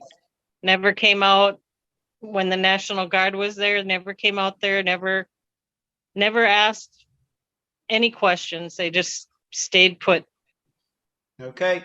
Did they ever make any public comments Do you know, for example, and maybe Joe, since you have the paperwork and everything there, anything in there as to the police talking to Clarence and Jean about all of this? Anything in there about any of that? You would think it happened, but if it was, none of those statements are in the file. Wow. Right. Ray I Stevens, know. Sorry, go ahead. Please, no, please, Lorelai, if you have something to say, please. I just know they were investigated and they were watched for quite a while after. They even watched them out in California. Yeah, I want to talk about that in a moment. Yes. But I guess what we're saying here is they had somebody, they weren't, my impression is they were not close to Milda. They knew Milda through a third person, but they knew that she was coming over. And when Milda doesn't show up, they didn't do much to find out why she didn't show up. Would that be an accurate statement to both of you? Yep. Okay. Any proof? Now, maybe we have something here you mentioned before, Joe, but any proof that they drove around trying to find Milda? Now, you said something that maybe there's something out there that maybe Clarence was in the general area of where the car was found, but what can we say about that, Joe? the only thing noted in one section after they discovered the car, it was noted that, and maybe there was with prejudice, but that it was an area that Clarence said he had already looked. Huh. So, like I said, that was just mentioned there. Like I said, maybe it was with prejudice, maybe with unknown. It's kind of hard to see how the feelings were there. I know, obviously, from Pearl's letter that she had written later, that the laws felt that, or Clarence and Jean felt there was some pressure in people looking at them, and they expressed that to Pearl in that letter. Okay. And Pearl kind of went back to Carol, Lorelai's mom, and kind of scolded her for it. Okay. So, all right. So I guess what we can say here is that at least at the time, maybe they did do something, but there's no proof of that. And in fact, it's very much the opposite, that Milda's family, including Lorelai and people who were actually on the ground at the time, believed that those two did not do anything. They might have done something, but surely Milda's family didn't know about any of it. So we'll just have to leave it at that.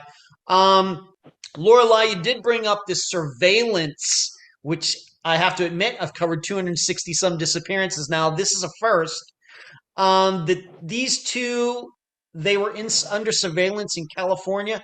How did your family find out about this, and who is actually following them around in California? California is not close to Minnesota. What do you know about that, Lorelai? I don't know. I just know. It's been talked about. I don't know the details. Mm-hmm. Joe, do you ever know anything? Did you see any documentation? Yeah, there was a letter from a Detective Haas from Ventura, who was asked to look into where they lived, the trailer park where they lived at. And there he stated he talked to the manager of the trailer park, determined that they moved in there somewhere between June 7th and July 7th of 1973. He did have a list of visitors that had came to visit them. Pearl was one of them. They were all female visitors, women visitors. I assume from like the Twin Cities area, visiting Jean, because she was rather a socialite. One of them was the wife of a fairly prominent surgeon in Minneapolis, who was the chief surgeon at Abbott Northwestern, and then he was the head of the Minnesota Medical Board for a few years back in the 50s. His wife visited, Pearl had visited, and there was like three or four other women that had came down there to visit during that time that they were there. The detective did do a drive-by, noted one vehicle that was at the premises with Minnesota license plates, but beyond that, there wasn't really anything. Not surveillance, then, just he kind of did a drive-by, did a little bit of investigating. He ran both of them. He ran Milda in California. He did find Clarence Law had a California driver's license out there. little Okay. things like that. Nothing in particular. Okay. Okay.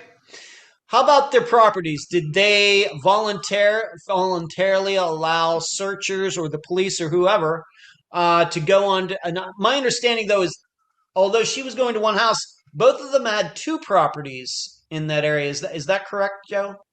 Well, that was something that wasn't really known until a little while ago. Oh, okay. Yeah, I know the deputies had searched the property at one time, and that's when I believe Ray Stevens, the deputy, or one of the deputies, fell into a well that they found that was covered up with boards and grass. Oh my goodness. There was no body there. That's one thing I looked in records. I could not find anything that registered wells on the properties out there. Mhm. Then, Lorelai, what was it with the judge who went out there the one day? He said the hair stood up on his arms, and Mhm. I have a 2-hour long conversation taped with him that we met with him a couple of years ago, and Okay. Was there So He's, going back to the original question, would you then say for both of you, your understanding is that the properties that they had, did they voluntarily allow anybody to go search them for Milda? They did. Well, They did allow the sheriff's office onto the property. I don't think they searched any buildings, but they went through the area of the property, whether that was by choice or by search warrant. It wasn't really stated. So I remember that's when the deputy Stevens or one of the deputies stepped into the well at that time. Okay. All right. So your And I know- understanding, please. well, and we just found this out recently. We didn't know that Clarence Law owned like a 20-acre parcel as well as his lake cabin lot. That's what. So now Right. they're searching up. Sometime they're going to search. They Yeah. did search once with cadaver dogs. They plan on going again. Okay. We'll get into what's going on here in 2022. But do you believe at the time, if there's this other huge 20 acre sounds like a lot to me, was this area searched at the time back in 1975? No, it wasn't. No. We just Wow. discovered Okay. couple years. Where is it in relation to the car where the car was found? How close is that? Well, a couple years ago, we actually coworker is from that area. He brought in a recent plat book from the area. And as I was showing where this took place, I looked down and there's a little spot on there called the Law Compound. I looked into it, was named, there was two people named Law that owned the property now. As I went back and researched the property, I found out that that property had been in the family since, was owned by Clarence in 1975, and it had been in the family since the early 60s. Or actually, no, their property actually was in the family since the 40s. And when you look at it, it was about 34 acres. It was directly south along the lakeshore from where Gene Law had lived. And nobody had known about this property prior to that. And if you look at Gene- the old, if you Gene look at Law or Clarence Law? Clarence Or Law Gene and Williams. Gene Williams. Yeah. That's all right. Okay. her property, and if you look on the in the GIS and stuff, you'll see that there is an abandoned road that basically ran directly from Williams' property to Law's property. Mm-hmm. Since that time, they've subdivided the shoreline. There's now 5 or 6 homes along the shoreline of the lake, but across they have one of those lots, but across the road from those cabins is a large plot of land that Laws have owned ever since then. Okay. And I brought that up to I went and actually found the documentation at the county records showing that they owned that back through prior to the 1970s. and I hand that over to the sheriff's office and stuff. Okay. All right. So and it sounds like a lot of land to me. And I guess what we're saying is, and we'll get into once again 2022 this year here more in a little bit. But I guess my impression, what we're coming away from this is that yes, some of the property was searched back in 1975 and they allowed it, but there's also maybe a belief that not all of it was searched. Would that be an accurate statement for both of you? all of Yep. Jean's property was searched, but Clarence's no one actually knew about. Nobody knew that Okay. Clarence owned 34 acres south of there. Okay, very good. All right, thank you. Let's move on to this. This woman, Pearl, we've talked about her. We know that she is the connection between Clarence and Jean and Milda. What did she have to say about all of this? Of course, she's the one, like I said, she's introduced Milda to Clarence and Jean. Milda was going to see Clarence and Jean. What was her attitude toward all of this after Milda went missing? Lorelai, what do you remember and what has your family said? The only thing I know is she completely sides with Law and Williams, that they had nothing to do with it. Mm-hmm. Would you say that she was maybe defensive of them? Yeah. Okay, so she, once again, we don't do theories here. We may get a little theorizing here in a bit, but she was under her belief is that it would be preposterous to think that Clarence and Jean would have anything to do with Milda's disappearance. Pretty much, yeah. Okay. All right. So, did your family continue to be friends with Pearl? Ida, Milda's sister, was she friends with Pearl, or is like after this, did kind of Pearl go off on her own? What do you know anything about that? As far as I know, there was really no contact with Pearl anymore after all this, except for that one letter. Mm-hmm. I don't even know for sure how much longer she lived after that. Okay. I would have to ask my mom those questions. I don't know. So. All right, that's fine. It just it seems to me that she was not like Switzerland in this. It sounds to me like Pearl took one particular side in all of this, and it was not your family's side. Okay, let's move on to this. There was a local rich guy in the area. I have it written in. What's his story? Hired somebody to look into the case. When did this happen, Lorelai, and what were the results? When did this all happen? Okay, the fellow that he actually owns Gene Williams' property now. Huh. He is the owner of the property. Wow. And we found out, my sister, because you can search online for all this stuff, and found his name, and then searched for him on Facebook and found him. So brave me sent him a messenger message. I still have it on my phone.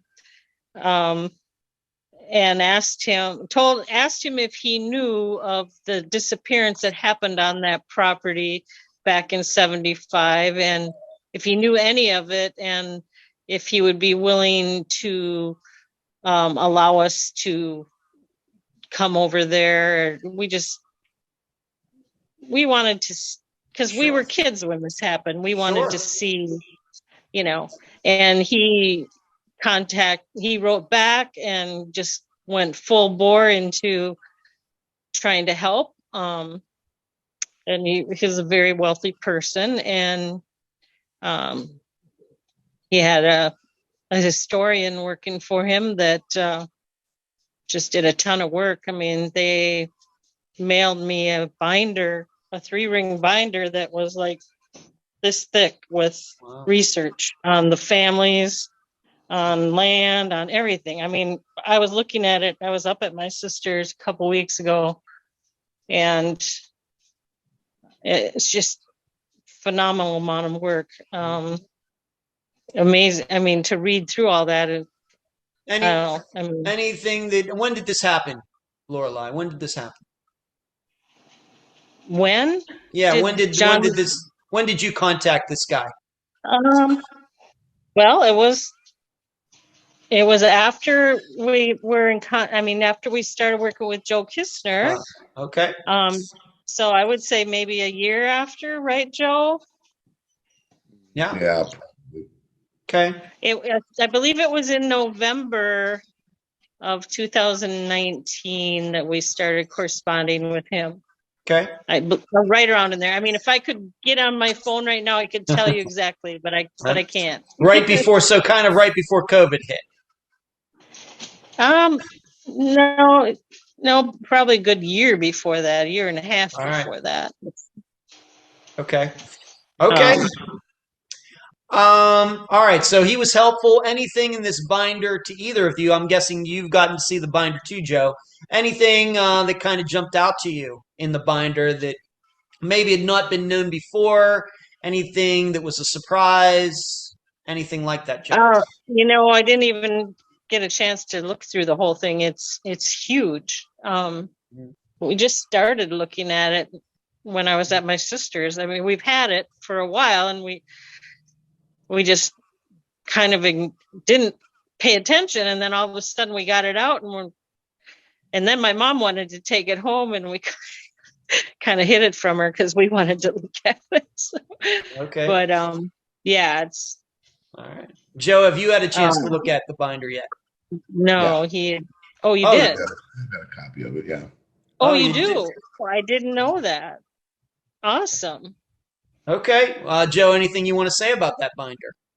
What's the old saying? If Mama said that if you ain't got nothing good to say about somebody, don't say anything at all. We'll leave it at that. Okay.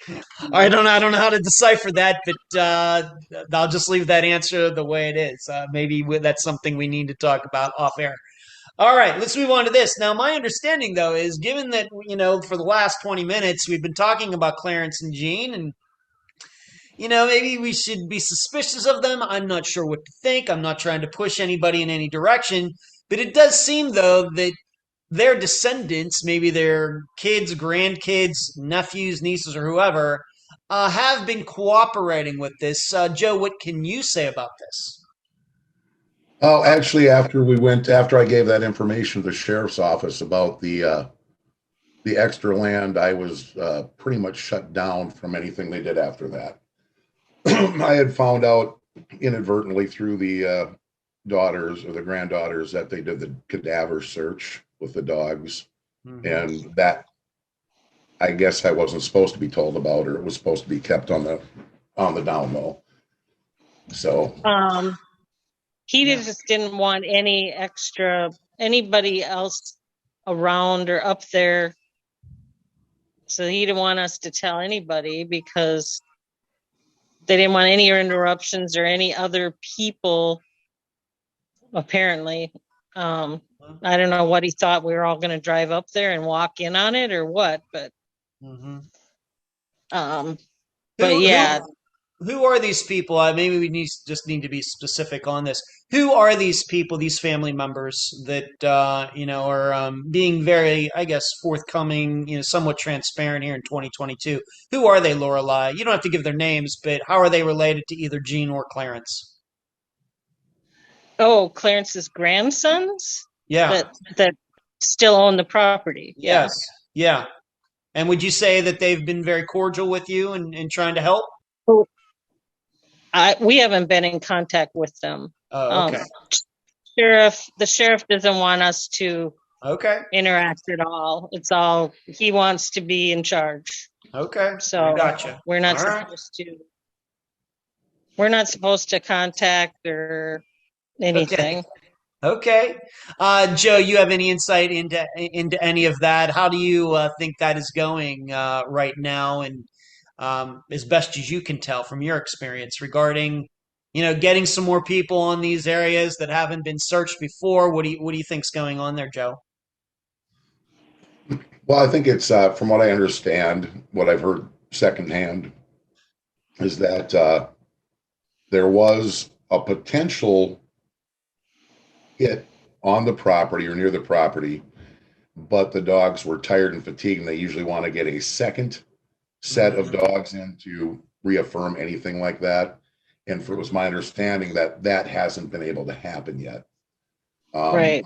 It is, Becker County is a recreational county. Not real large populace wise, but they are very busy, and the sheriff's office isn't exactly overstaffed. Like I said, when I was going up there to visit Eugene Tibbetts at the White Earth Reservation, there was a double murder suicide that day or that weekend, which the Becker County sheriffs, along with tribal authorities, were all involved with. There's one other outstanding missing persons case up there from 2014.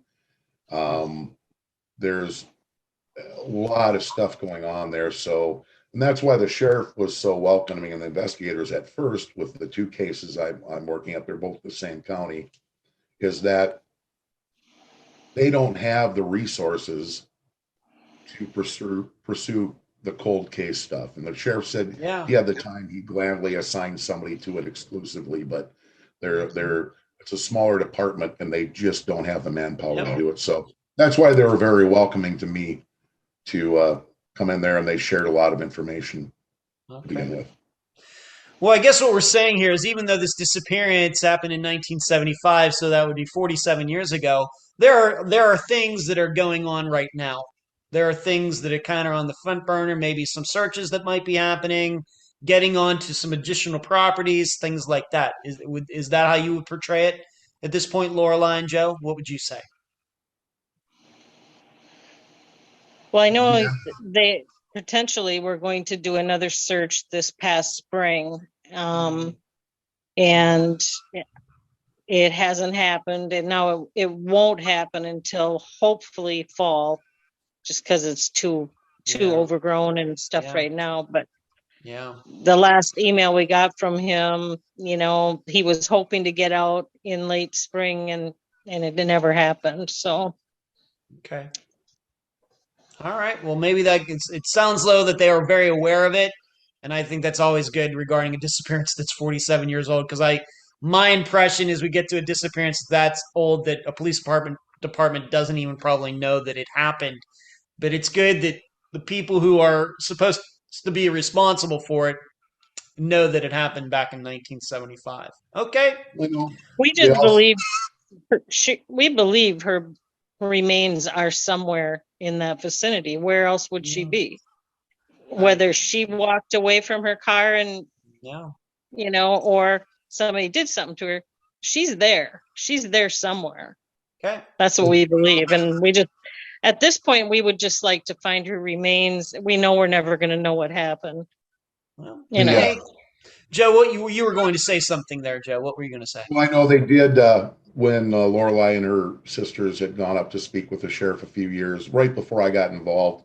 The sheriff did do they did a sonar run of the lake looking for anomalies in the bottom of the lake, because we still never touched on the boat motor thieves. Right. That was one of the speculations, that there was a missing boat motor that perhaps Milda was tied to and sunk to the bottom. Wow. Bottom of the lake. Unfortunately, that lake is like 86 feet deep, which is relatively deep for a lake. I know if you get off the shoreline from around the Waugh property, it goes off from like 5-6 feet to 40. And then the further you go out in the lake, it drops off to around 60-70 feet, then 86 feet in some spots. I believe they did find an anomaly, but after they went and rechecked it, it was a log that they found during that sonar investigation. All right. Boat motor thefts, that there was a couple of young men from the Twin Cities that were questioned about that. Okay. That was happening right around the time that she went missing? Yeah. Weekend of. Okay. Yeah. I don't know how much you want to get.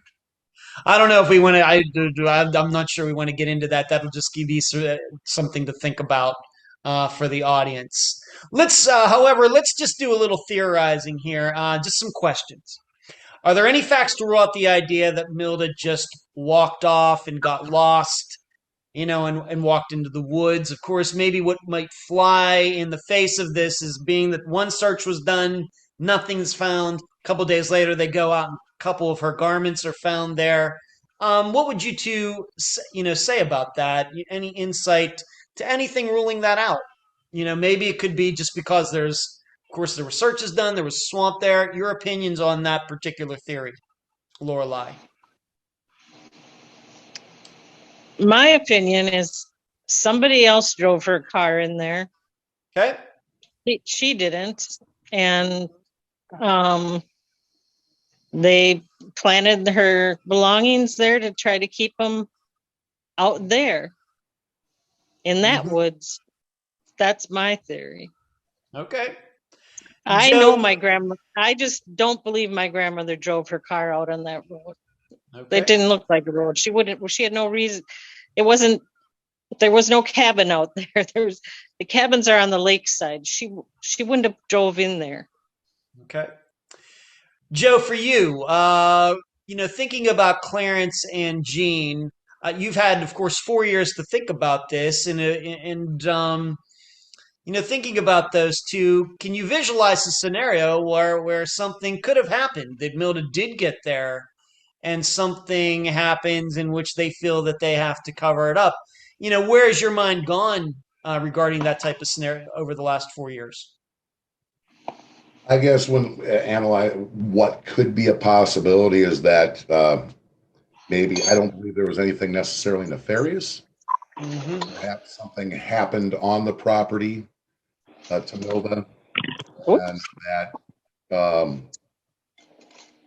they weren't prepared to deal with, and that was the easiest option to maybe let's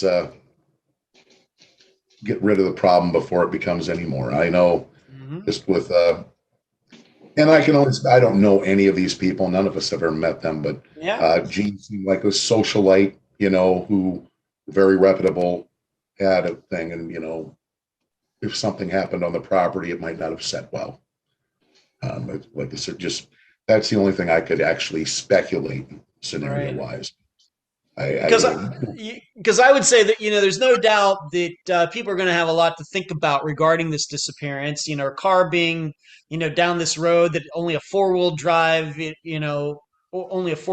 vehicle could get down, and they start thinking about an older woman driving her car. What exactly is going on there? But on the other hand, you start thinking, well, what could have gone so wrong at Jean and Clarence's that they would then feel like they have to pretend like Milda never got there and they don't know anything about it.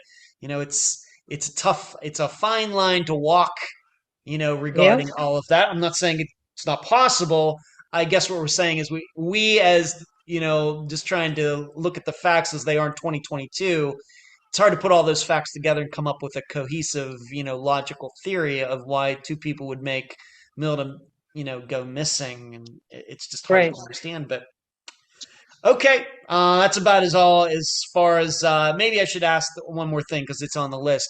The second guy, this guy who was laying concrete seemingly on this day where it was raining, do you know if the police maybe took a second look at him, being that he admitted that he saw her, and he was seemingly the last person to see her that has been able to be tracked down?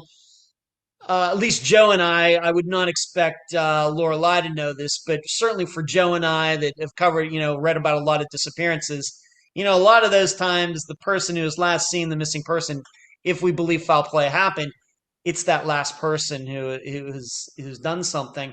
Do we know if the police really checked into this guy to make sure he was telling the truth?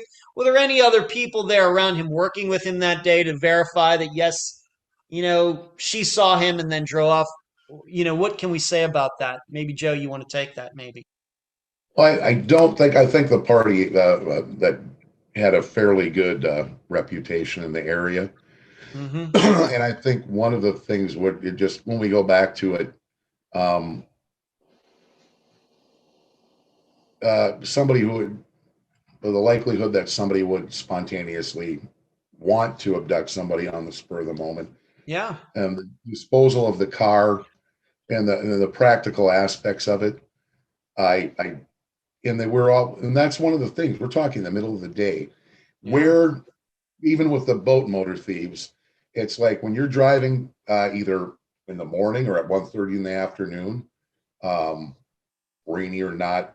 When you're driving down this county highway, how many things in an 18-mile stretch, how many nefarious activities are you going to accidentally wander upon that would actually have somebody want to or dispose of you?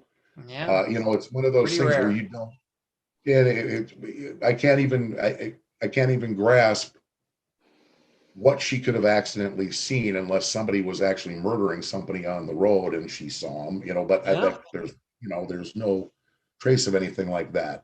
So that just brings back another sense of what would be that incriminating that would cause you to do something like that. I agree.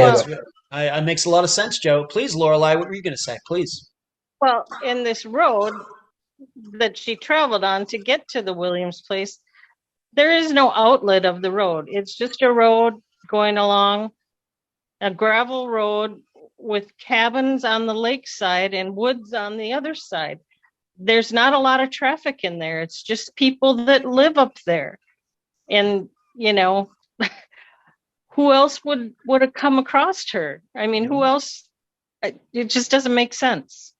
And that's why I'm asking you. And that's why I'm asking you about this last guy who said that he gave her directions. That's why I'm asking about. I'm just asking if he was really checked out. Given the once over, just in case. That's why. I agree. Yeah. I think Joe makes a good point. I mean, what are we thinking here? What are the odds of her coming upon something? And in addition, if we're to believe that somebody other than Milda put, her card there, then this would mean it was somebody who knew about this. It would not be somebody who just happened upon this road that could hardly be seen. Right. This would be somebody from the area who knew that was there.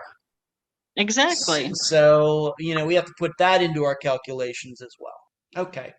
Lorelai, do you have a Facebook page? Anything like that set up for Milda's disappearance that we can point people to? Not yet. Not yet? Okay, you might want to think about that. It might be a good idea. Maybe Joe could help you with it. I know he's on Facebook. You want to set something up that can certainly raise the profile of her disappearance.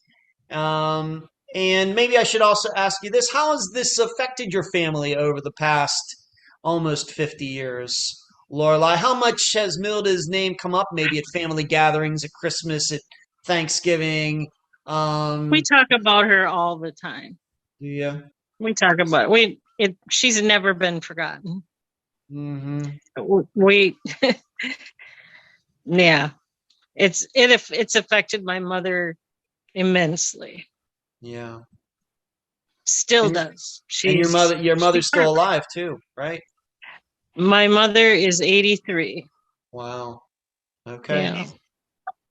Okay. Yep. And Joe, how about you? Of course, you've done work. You have all this paperwork and everything. Is any of this published anywhere? Anything like that that people can go to check out the work you've done on Milda's disappearance or anything? And maybe if somebody wanted to contact you, how would they do that?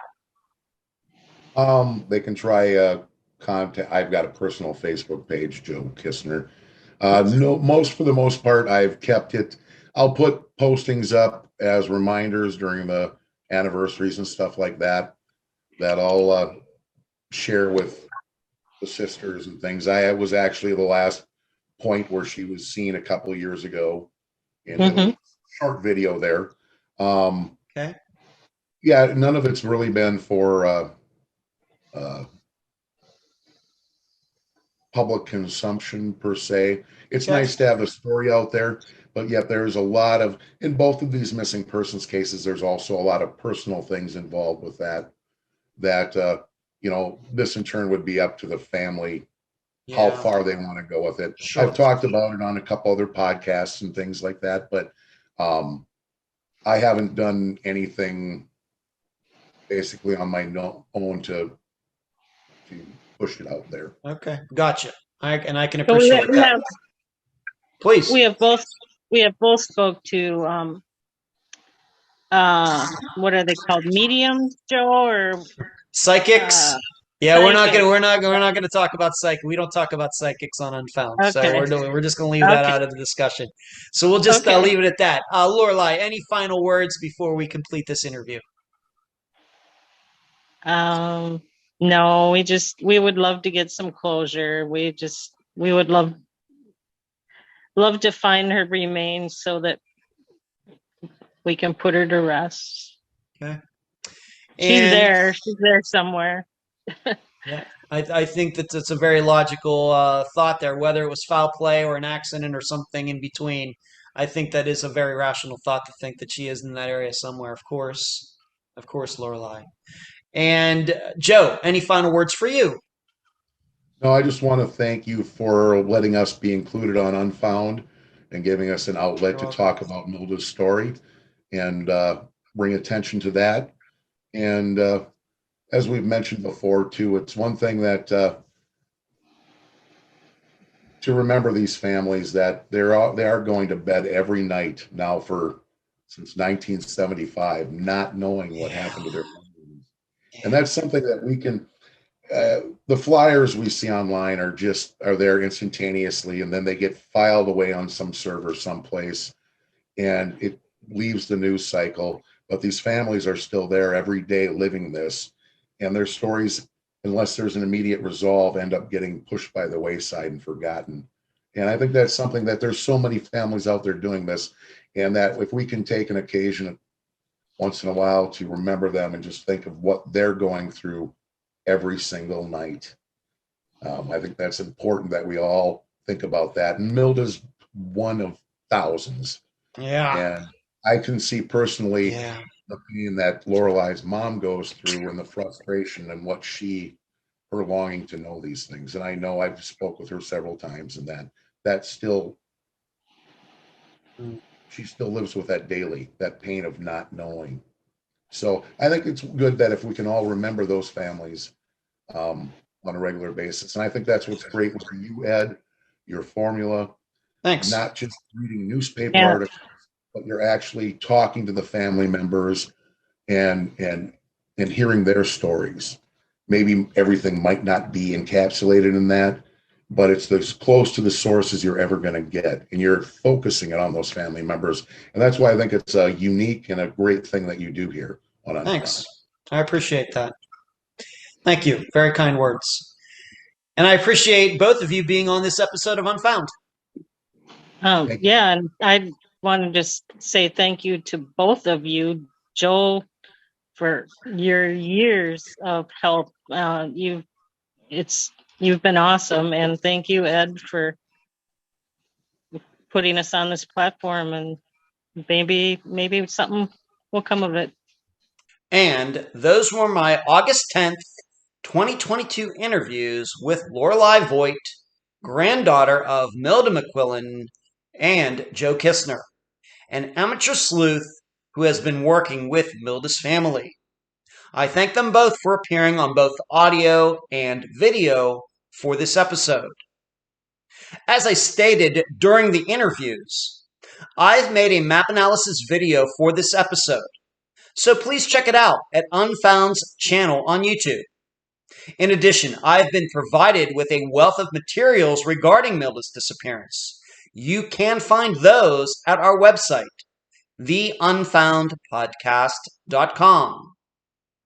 There are 2 additional topics I need to cover that were not totally explored in the interviews that I believe must be included in this episode. Number 1, you heard Joe bring up the boat motor thieves near the end of our talk. What this was at the time were some people who were doing just as the name suggests. They were stealing outboard motors off of boats on the lake. This was happening around the same time that Milda disappeared. The idea is that maybe Milda ran across these guys doing this, and they had to silence her. Maybe she went to the wrong house and encountered them. This seems like a stretch to me, However, Joe's materials on the topic will be put on the Unfound website for you to judge for yourself. And number 2, I didn't get to ask Lorelai and Joe about footprints and tire tracks. Were there any around Milda's car? Were there any signs that any other vehicles had been on that abandoned road around the same time that Milda's car was found there? Were there any footprints around her car from her or anyone else? The answer to these questions is nobody seems to know. There are no comments in any of the paperwork regarding any of these topics. Likewise, Milda's son, who was one of the first people to find her car, never stated that he saw other tire tracks. In addition, the area around Milda's car was actually kind of grassy, so no footprints would have been left anyway. I guess what I'm also saying is in all the searching that was done, no footprints that could be identified as Milda's or a suspect's were documented. So despite the area being swampy in some locations, no footprints were seen in that mud. And that concludes those 2 topics. Now, my summation. The tough part about Milda's disappearance is that we have 2 competing ideas that we would normally reject under most circumstances. Number 1, we would normally reject the idea that a 71-year-old could walk so far out into the middle of nowhere in a forest with swamps and bushes and briar patches and everything else to the point that this person would not be found by one of the search parties that got started fairly quickly. Likewise, and number 2, we would normally reject the idea that a random person could come upon a situation by accident out in the middle of nowhere that was so compromising that the perpetrator or perpetrators would then have to kill that person. Yet, we all know one of the 2 above scenarios occurred. On top of that, we have a couple, Clarence and Jean, with no criminal records, who are, as far as I know, not connected to any other disappearances, yet who seemingly took no part in anything having to do with trying to find Milda. No driving around, no participation in any of the searches, no checking in with Milda's family to see if there were any new developments. But is this truly suspicious? Maybe we need to think about this the reverse psychology way. If they caused Milda's disappearance, would they not have gone over the top to help and be accommodating? Something to think about. To me, the focus should continue to be on the car. Does it make sense that someone who is trying to get rid of it would put the car where searchers found it? Because we must admit this. If someone was really trying to hide it, that person didn't do a very good job, especially since the lake was right there.